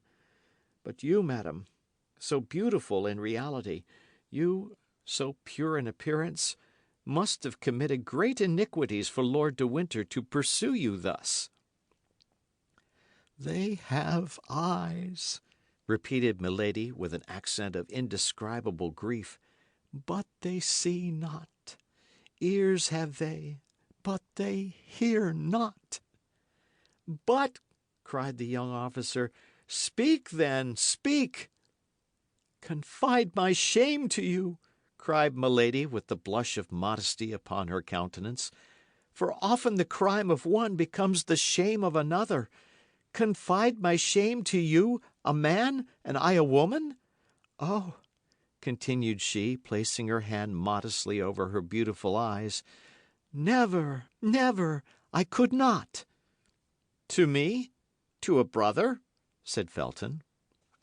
Milady looked at him for some time with an expression which the young man took for doubt, but which, however, was nothing but observation, or rather the wish to fascinate. Felton, in his turn a suppliant, clasped his hands.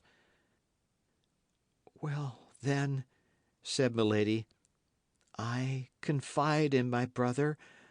I will dare to—" At this moment the steps of Lord de Winter were heard, but this time the terrible brother-in-law of Milady did not content himself, as on the preceding day, with passing before the door and going away again. He paused, exchanged 2 words with the sentinel, then the door opened and he appeared. From the exchange of these 2 words Felton drew back quickly, and when Lord de Winter entered, he was several paces from the prisoner. The baron entered slowly, sending a scrutinizing glance from Milady to the young officer. "You have been here a very long time, John," said he. "Has this woman been relating her crimes to you? In that case, I can comprehend the length of the conversation." Felton started. and Milady felt she was lost if she did not come to the assistance of the disconcerted Puritan. Ah, you fear your prisoner should escape, said she. Well, ask your worthy jailer what favour I this instant solicited of him. You demanded a favour? Said the baron suspiciously. Yes, my lord, replied the young man, confused. And what favour, pray? Asked Lord de Winter. A knife, which she would return to me through the grating of the door a minute after she had received it, replied Felton. There is some one, then, concealed here whose throat this amiable lady is desirous of cutting, said de Winter in an ironical, contemptuous tone. There is myself, replied Milady. I have given you the choice between America and Tyburn, replied Lord de Winter. Choose Tyburn, madam. Believe me, the cord is more certain than the knife. Felton grew pale and made a step forward, remembering that at the moment he entered, Milady had a rope in her hand. You are right, said she. I have often thought of it. Then she added in a low voice, And I will think of it again. Felton felt a shudder run to the marrow of his bones. Probably Lord de Winter perceived this emotion. Mistrust yourself, John, said he. I have placed reliance upon you, my friend. Beware! I have warned you. But be of good courage, my lad. In 3 days we shall be delivered from this creature, and where I shall send her, she can harm nobody. You hear him, cried Milady with vehemence, so that the baron might believe she was addressing heaven, and that Felton might understand she was addressing him. Felton lowered his head and reflected. The baron took the young officer by the arm and turned his head over his shoulder so as not to lose sight of Milady till he was gone out. Well, said the prisoner when the door was shut, I am not so far advanced as I believed. De Winter has changed his usual stupidity into a strange prudence. It is the desire of vengeance, and how desire moulds a man. As to Felton, he hesitates. Ah, he is not a man like that cursed D'Artagnan. A Puritan only adores virgins, and he adores them by clasping his hands. A musketeer loves women, and he loves them by clasping his arms around them. Milady waited then with much impatience, for she feared the day would pass away without her seeing Felton again. At last, in an hour after the scene we have just described, she heard someone speaking in a low voice at the door. Presently the door opened, and she perceived Felton. The young man advanced rapidly into the chamber, leaving the door open behind him, and making a sign to Milady to be silent. His face was much agitated. What do you want with me? Said she.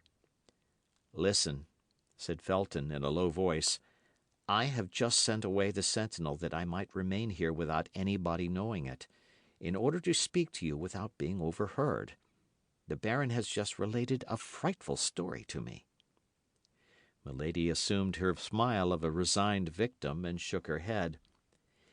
Either you are a demon, continued Felton, or the baron, my benefactor, my father, is a monster.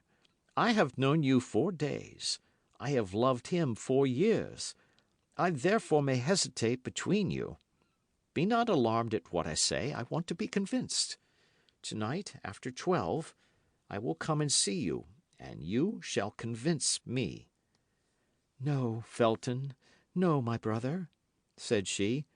The sacrifice is too great, and I feel what it must cost you. No, I am lost. Do not be lost with me. My death will be much more eloquent than my life, and the silence of the corpse will convince you much better than the words of the prisoner. Be silent, madam, cried Felton, and do not speak to me thus.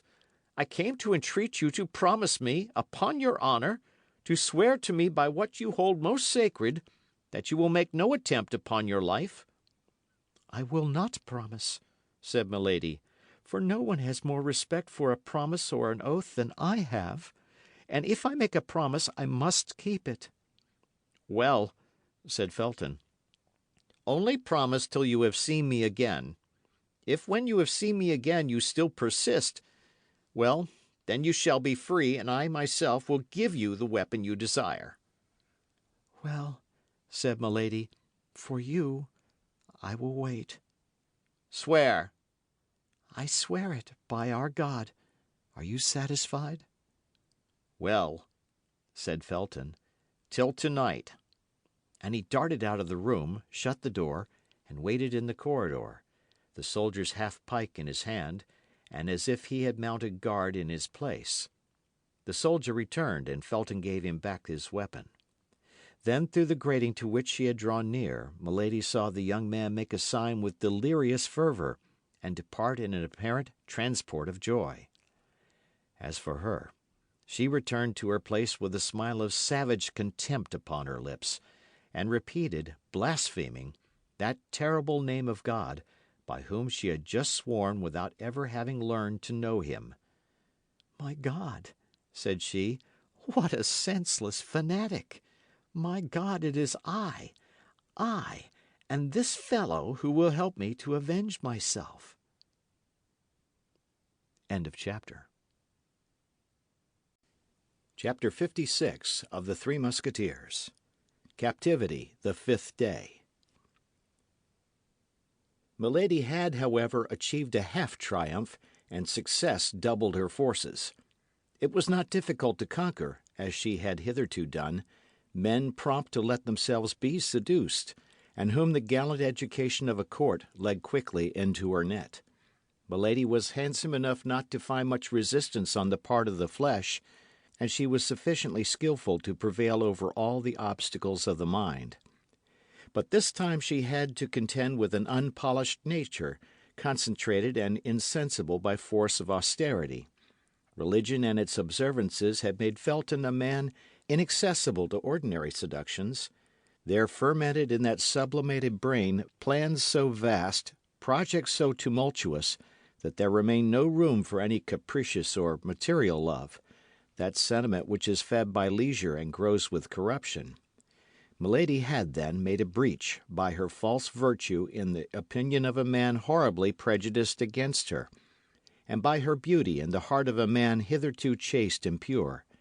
In short, she had taken the measure of motives hitherto unknown to herself through this experiment made upon the most rebellious subject that nature and religion could submit to her study.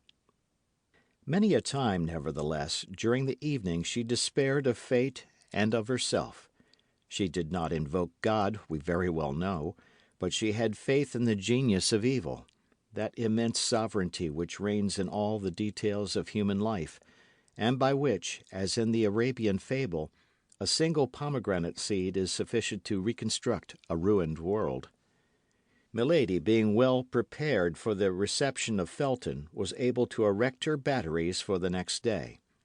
She knew she had only 2 days left, that when once the order was signed by Buckingham, and Buckingham would sign it the more readily from its bearing a false name, and he could not therefore recognize the woman in question, once this order was signed, we say, the baron would make her embark immediately, and she knew very well that women condemned to exile employ arms much less powerful in their seductions than the pretendedly virtuous woman whose beauty is lighted by the sun of the world, whose style the voice of fashion lauds, and whom a halo of aristocracy gilds with enchanting splendours.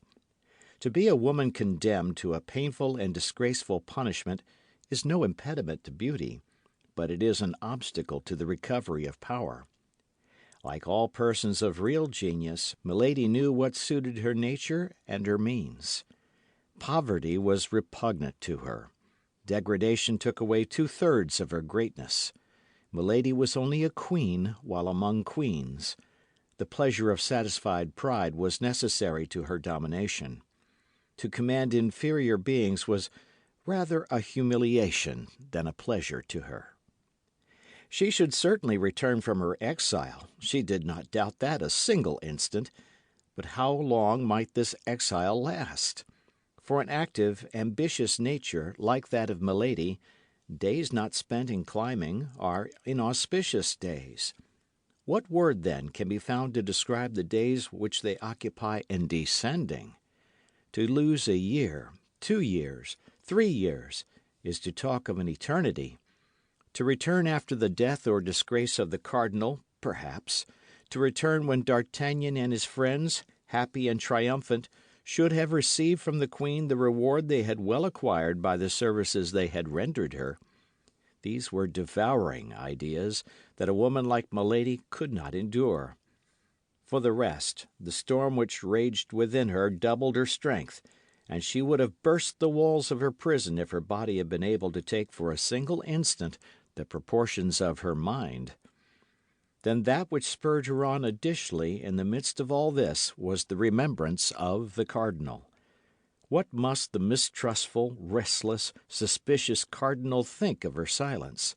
The cardinal, not merely her only support, her only prop, her only protector at present, but still further, the principal instrument of her future fortune and vengeance. She knew him. She knew that at her return from a fruitless journey it would be in vain to tell him of her imprisonment, in vain to enlarge upon the suffering she had undergone. The cardinal would reply, with the sarcastic calmness of the sceptic, strong at once by power and genius, "You should not have allowed yourself to be taken." Then Milady collected all her energies, murmuring in the depths of her soul the name of Felton, the only beam of light that penetrated to her in the hell into which she had fallen, and like a serpent which folds and unfolds its rings to ascertain its strength, she enveloped Felton beforehand in the thousand meshes of her inventive imagination. Time, however, passed away.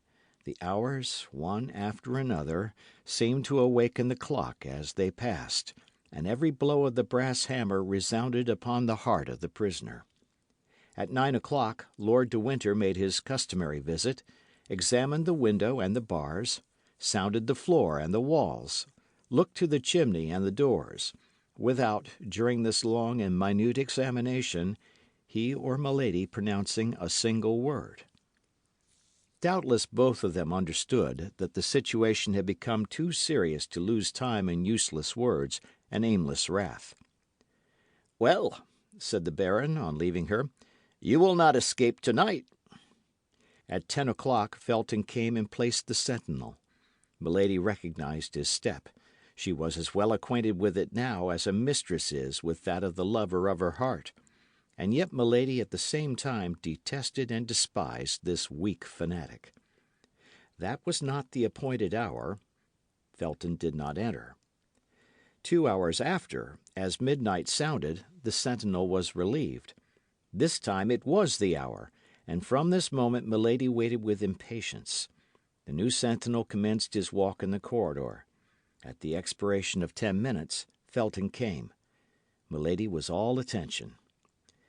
"Listen," said the young man to the sentinel. "On no pretence leave the door, for you know that last night my lord punished a soldier for having quit his post for an instant, although I, during his absence, watched in his place." "Yes, I know it," said the soldier. "I recommend you, therefore, to keep the strictest watch. For my part, I am going to pay a second visit to this woman, who I fear entertains sinister intentions upon her own life, and I have received orders to watch her." "Good," murmured Milady. "The austere Puritan lies." As to the soldier, he only smiled. "Zounds, lieutenant," said he, "you are not unlucky to be charged with such commissions, particularly if my lord has authorized you to look into her bed." Felton blushed. Under any other circumstances he would have reprimanded the soldier for indulging in such pleasantry, but his conscience murmured too loud for his mouth to dare speak. "If I call, come," said he. "If anyone comes, call me." "I will, lieutenant," said the soldier. Felton entered Milady's apartment. Milady arose. "You are here," said she. "I promised to come," said Felton, "and I have come." "You promised me something else." "What, my God!" said the young man, who, in spite of his self-command, felt his knees tremble and the sweat start from his brow. You promised to bring a knife and to leave it with me after our interview. Say no more of that, madam, said Felton. There is no situation, however terrible it may be, which can authorize a creature of God to inflict death upon himself. I have reflected, and I cannot, must not be guilty of such a sin. Ah, you have reflected, said the prisoner, sitting down in her armchair with a smile of disdain. And I also have reflected. Upon what? That I can have nothing to say to a man who does not keep his word. Oh, my God, murmured Felton. You may retire, said Milady. I will not talk. Here is the knife, said Felton, drawing from his pocket the weapon which he had brought, according to his promise, but which he hesitated to give to his prisoner. Let me see it, said Milady. For what purpose? Upon my honour, I will instantly return it to you. You shall place it on that table, and you may remain between it and me. Felton offered the weapon to Milady, who examined the temper of it attentively, and who tried the point on the tip of her finger. Well, said she, returning the knife to the young officer, this is fine and good steel. You are a faithful friend, Felton. Felton took back the weapon and laid it upon the table, as he had agreed with the prisoner. Milady followed him with her eyes and made a gesture of satisfaction. Now, said she, listen to me. The request was needless. The young officer stood upright before her, awaiting her words as if to devour them. Felton, said Milady with a solemnity full of melancholy, imagine that your sister, the daughter of your father, speaks to you. While yet young, unfortunately handsome, I was dragged into a snare. I resisted. Ambushes and violences multiplied around me, but I resisted. The religion I serve, the God I adore, were blasphemed because I called upon that religion and that God, but still I resisted. Then outrages were heaped upon me, and as my soul was not subdued, they wished to defile my body forever. Finally, Milady stopped, and a bitter smile passed over her lips. Finally, said Felton, finally, what did they do? At length, one evening, my enemy resolved to paralyze the resistance he could not conquer. One evening he mixed a powerful narcotic with my water. Scarcely had I finished my repast when I felt myself sink by degrees into a strange torpor. Although I was without mistrust, a vague fear seized me, and I tried to struggle against sleepiness. I arose. I wished to run to the window and call for help, but my legs refused their office. It appeared as if the ceiling sank upon my head and crushed me with its weight. I stretched out my arms. I tried to speak. I could only utter inarticulate sounds. An irresistible faintness came over me. I supported myself by a chair, feeling that I was about to fall, but this support was soon insufficient on account of my weak arms. I fell upon one knee, then upon both. I tried to pray, but my tongue was frozen. God doubtless neither heard nor saw me, and I sank upon the floor a prey to a slumber which resembled death. Of all that passed in that sleep, or the time which glided away while it lasted, I have no remembrance. The only thing I recollect is that I awoke in bed in a round chamber, the furniture of which was sumptuous, and into which light only penetrated by an opening in the ceiling. No door gave entrance to the room. It might be called a magnificent prison. It was a long time before I was able to make out what place I was in, or to take account of the details I describe. My mind appeared to strive in vain to shake off the heavy darkness of the sleep from which I could not rouse myself. I had vague perceptions of space traversed, of the rolling of a carriage, of a horrible dream in which my strength had become exhausted. But all this was so dark and so indistinct in my mind that these events seemed to belong to another life than mine, and yet mixed with mine in fantastic duality. At times the state into which I had fallen appeared so strange that I believed myself dreaming. I arose trembling. My clothes were near me on a chair. I neither remembered having undressed myself nor going to bed. Then, by degrees, the reality broke upon me, full of chaste terrors. I was no longer in the house where I had dwelt. As well as I could judge by the light of the sun, the day was already 2/3 gone.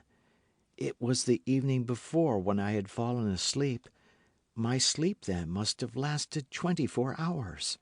What had taken place during this long sleep? I dressed myself as quickly as possible. My slow and stiff motions all attested that the effects of the narcotic were not yet entirely dissipated. The chamber was evidently furnished for the reception of a woman, and the most finished coquette could not have formed a wish, but on casting her eyes about the apartment, she would have found that wish accomplished. Certainly I was not the first captive that had been shut up in this splendid prison, but you may easily comprehend, Felton, that the more superb the prison, the greater was my terror. Yes, it was a prison, for I tried in vain to get out of it. I sounded all the walls, in the hopes of discovering a door, but everywhere the walls returned a full and flat sound. I made the tour of the room at least 20 times, in search of an outlet of some kind, but there was none. I sank, exhausted with fatigue and terror, into an armchair. Meantime, night came on rapidly, and with night my terrors increased. I did not know but I had better remain where I was seated. It appeared that I was surrounded with unknown dangers, into which I was about to fall at every instant. Although I had eaten nothing since the evening before, my fears prevented my feeling hunger. No noise from without, by which I could measure the time, reached me. I only supposed it must be 7 or 8 o'clock in the evening, for it was in the month of October and it was quite dark. All at once, the noise of a door turning on its hinges made me start. A globe of fire appeared above the glazed opening of the ceiling, casting a strong light into my chamber, and I perceived with terror that a man was standing within a few paces of me. A table, with 2 covers, bearing a supper ready prepared, stood as if by magic in the middle of the apartment. That man was he who had pursued me during a whole year, who had vowed my dishonour, and who, by the first words that issued from his mouth, gave me to understand he had accomplished it the preceding night. "Scoundrel!" murmured Felton. "Oh, yes, scoundrel!" cried Milady, seeing the interest which the young officer, whose soul seemed to hang on her lips, took in this strange recital. "Oh, yes, scoundrel! He believed, having triumphed over me in my sleep, that all was completed. He came hoping that I would accept my shame, as my shame was consummated. He came to offer his fortune in exchange for my love. All that the heart of a woman could contain of haughty contempt and disdainful words I poured out upon this man. Doubtless he was accustomed to such reproaches, for he listened to me calm and smiling, with his arms crossed over his breast. Then, when he thought I had said all, he advanced toward me. I sprang toward the table. I seized a knife. I placed it to my breast. "Take 1 step more," said I, "and in addition to my dishonour, you shall have my death to reproach yourself with." There was no doubt in my look, my voice, my whole person, that sincerity of gesture, of attitude, of accent, which carries conviction to the most perverse minds, for he paused. "Your death?" said he. "Oh, no, you are too charming a mistress to allow me to consent to lose you thus, after I have had the happiness to possess you only a single time. Adieu, my charmer. I will wait to pay you my next visit till you are in a better humour." At these words he blew a whistle. The globe of fire which lighted the room reascended and disappeared. I found myself again in complete darkness. The same noise of a door opening and shutting was repeated the instant afterward. The flaming globe descended afresh, and I was completely alone. This moment was frightful. If I had any doubts as to my misfortune, these doubts had vanished in an overwhelming reality. I was in the power of a man whom I not only detested, but despised, of a man capable of anything, and who had already given me a fatal proof of what he was able to do. "But who, then, was this man?" asked Felton. I passed the night on a chair, starting at the least noise, for toward midnight the lamp went out, and I was again in darkness. But the night passed away without any fresh attempt on the part of my persecutor. Day came. The table had disappeared, only I had still the knife in my hand. This knife was my only hope. I was worn out with fatigue. Sleeplessness inflamed my eyes. I had not dared to sleep a single instant. The light of day reassured me. I went and threw myself on the bed, without parting with the emancipating knife, which I concealed under my pillow. When I awoke, a fresh meal was served. This time, in spite of my terrors, in spite of my agony, I began to feel a devouring hunger. It was 48 hours since I had taken any nourishment. I ate some bread and some fruit. Then, remembering the narcotic mixed with the water I had drunk, I would not touch that which was placed on the table, but filled my glass at a marble fountain fixed in the wall over my dressing table.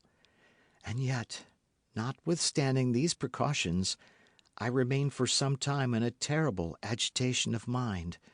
But my fears were this time ill-founded. I passed the day without experiencing anything of the kind I dreaded. I took the precaution to half empty the carafe, in order that my suspicions might not be noticed. The evening came on, and with it darkness. But however profound was this darkness, my eyes began to accustom themselves to it. I saw, amid the shadows, the table sink through the floor. A quarter of an hour later, it reappeared bearing my supper. In an instant, thanks to the lamp, my chamber was once more lighted. I was determined to eat only such things as could not possibly have anything so horrific introduced into them. 2 eggs and some fruit composed my repast. Then I drew another glass of water from my protecting fountain and drank it. At the first swallow, it appeared to me not to have the same taste as in the morning. Suspicion instantly seized me. I paused, but I had already drunk half a glass. I threw the rest away with horror, and waited with the dew of fear upon my brow.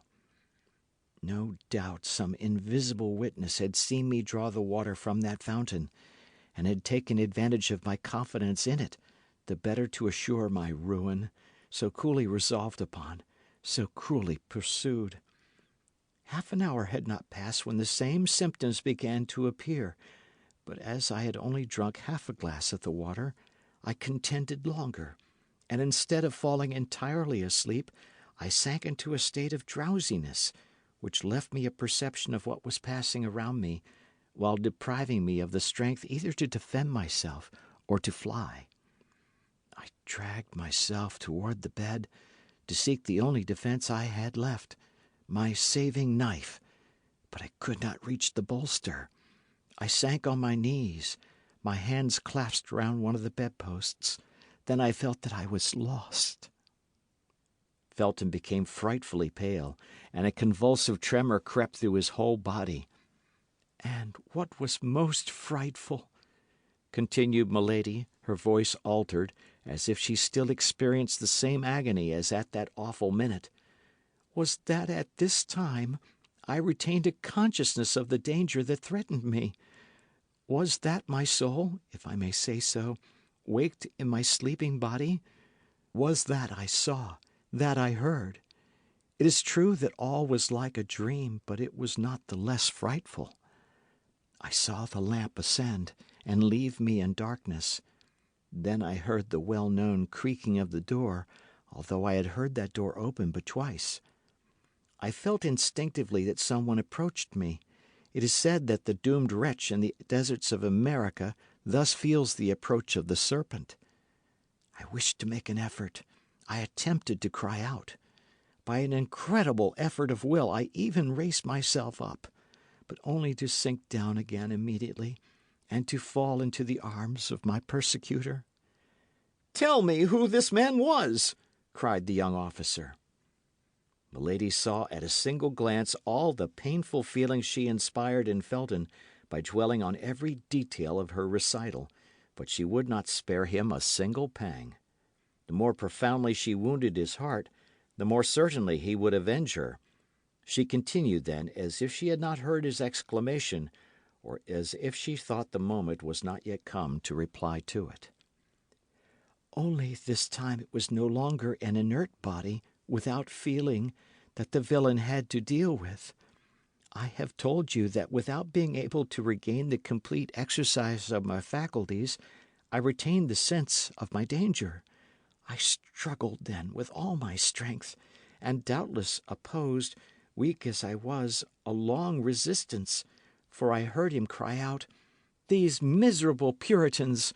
I knew very well that they tired out their executioners, but I did not believe them so strong against their lovers."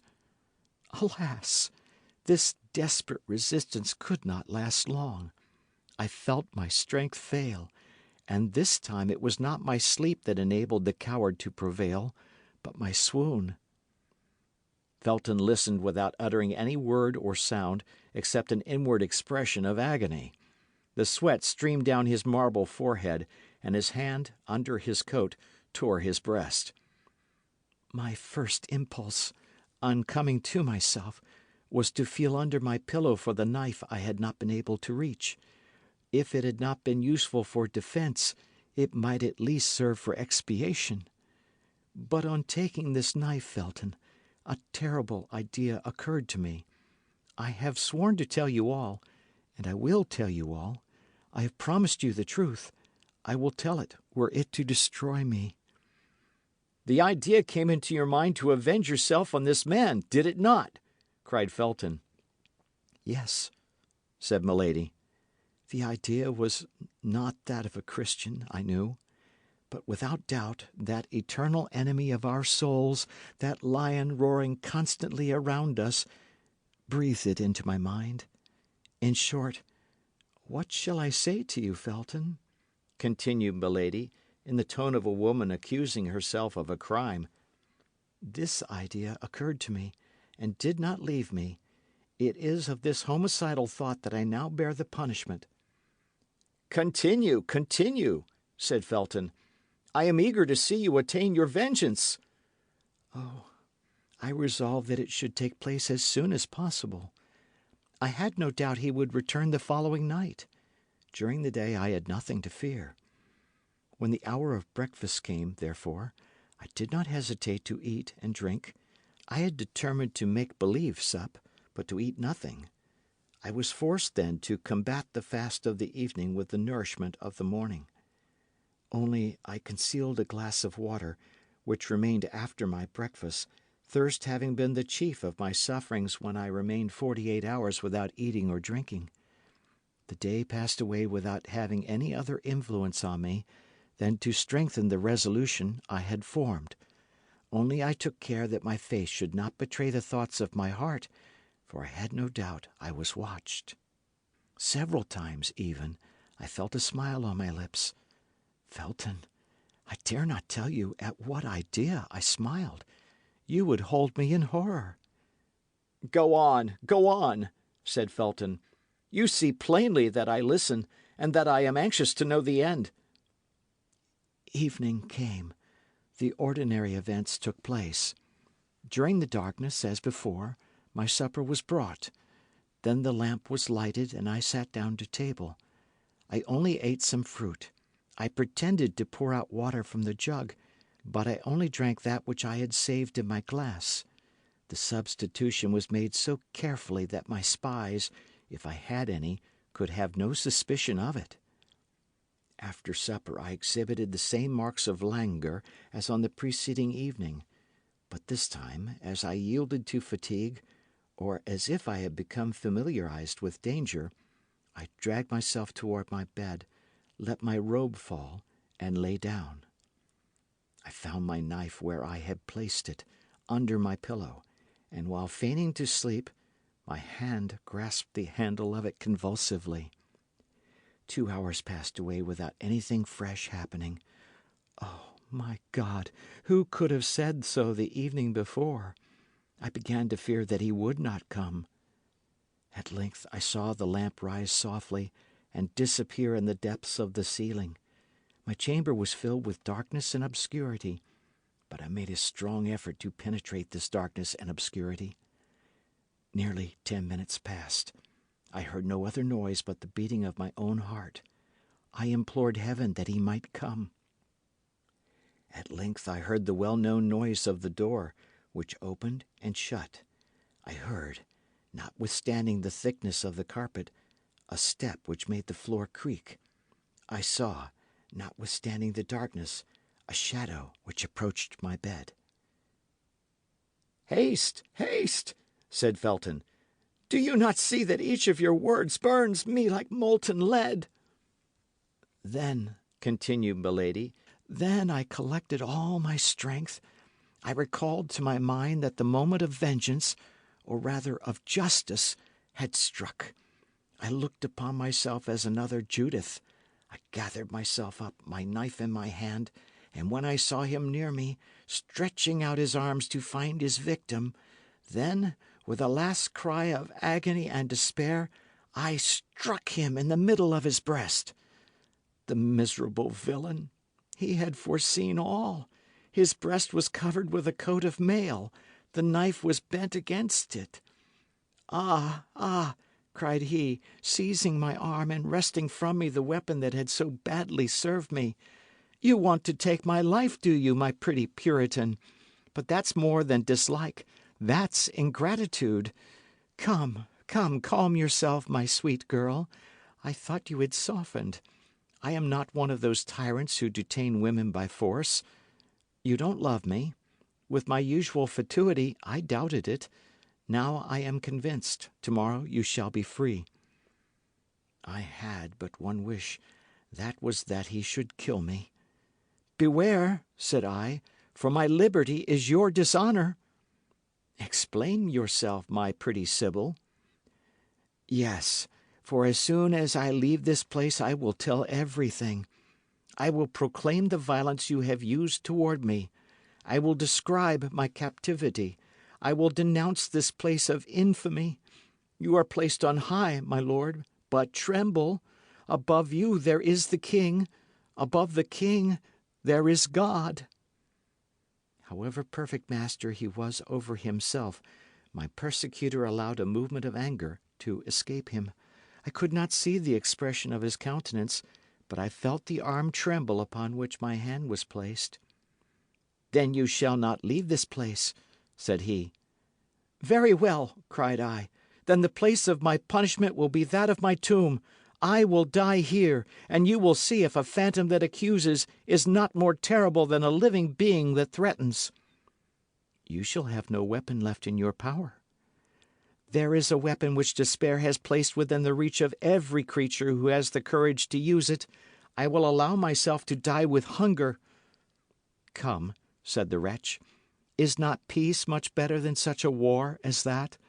I will restore you to liberty this moment. I will proclaim you a piece of immaculate virtue. I will name you the Lucretia of England. And I will say that you are the Sextus. I will denounce you before men, as I have denounced you before God. And if it be necessary that, like Lucretia, I should sign my accusation with my blood, I will sign it." "Ah," said my enemy in a jeering tone, "that's quite another thing. My faith, everything considered, you are very well off here. You shall want for nothing, and if you let yourself die of hunger, that will be your own fault." At these words he retired. I heard the door open and shut, and I remained overwhelmed, less, I confess it, by my grief than by the mortification of not having avenged myself. He kept his word. All the day, all the next night passed away without my seeing him again. But I also kept my word with him, and I neither ate nor drank. I was, as I told him, resolved to die of hunger. I passed the day and the night in prayer, for I hoped that God would pardon me my suicide. The second night the door opened. I was lying on the floor, for my strength began to abandon me. At the noise I raised myself up on one hand. "Well," said a voice which vibrated in too terrible a manner in my ear not to be recognized. "Well, are we softened a little? Will we not pay for our liberty with a single promise of silence? Come, I am a good sort of a prince," added he, "and although I like not Puritans, I do them justice, and it is the same with Puritanesses when they are pretty. Come, take a little oath for me on the cross. I won't ask anything more of you." "On the cross!" cried I, rising, for at that abhorred voice I had recovered all my strength. "On the cross I swear that no promise, no menace, no force, no torture shall close my mouth. On the cross I swear to denounce you everywhere as a murderer, as a thief of honour, as a base coward. On the cross I swear, if I ever leave this place, to call down vengeance upon you from the whole human race." "Beware," said the voice, in a threatening accent that I had never yet heard. "I have an extraordinary means which I will not employ, but in the last extremity to close your mouth, or at least to prevent anyone from believing a word you may utter." I mustered all my strength to reply to him with a burst of laughter. He saw that it was a merciless war between us, a war to the death. "Listen," said he. "I give you the rest of tonight and all day tomorrow. Reflect.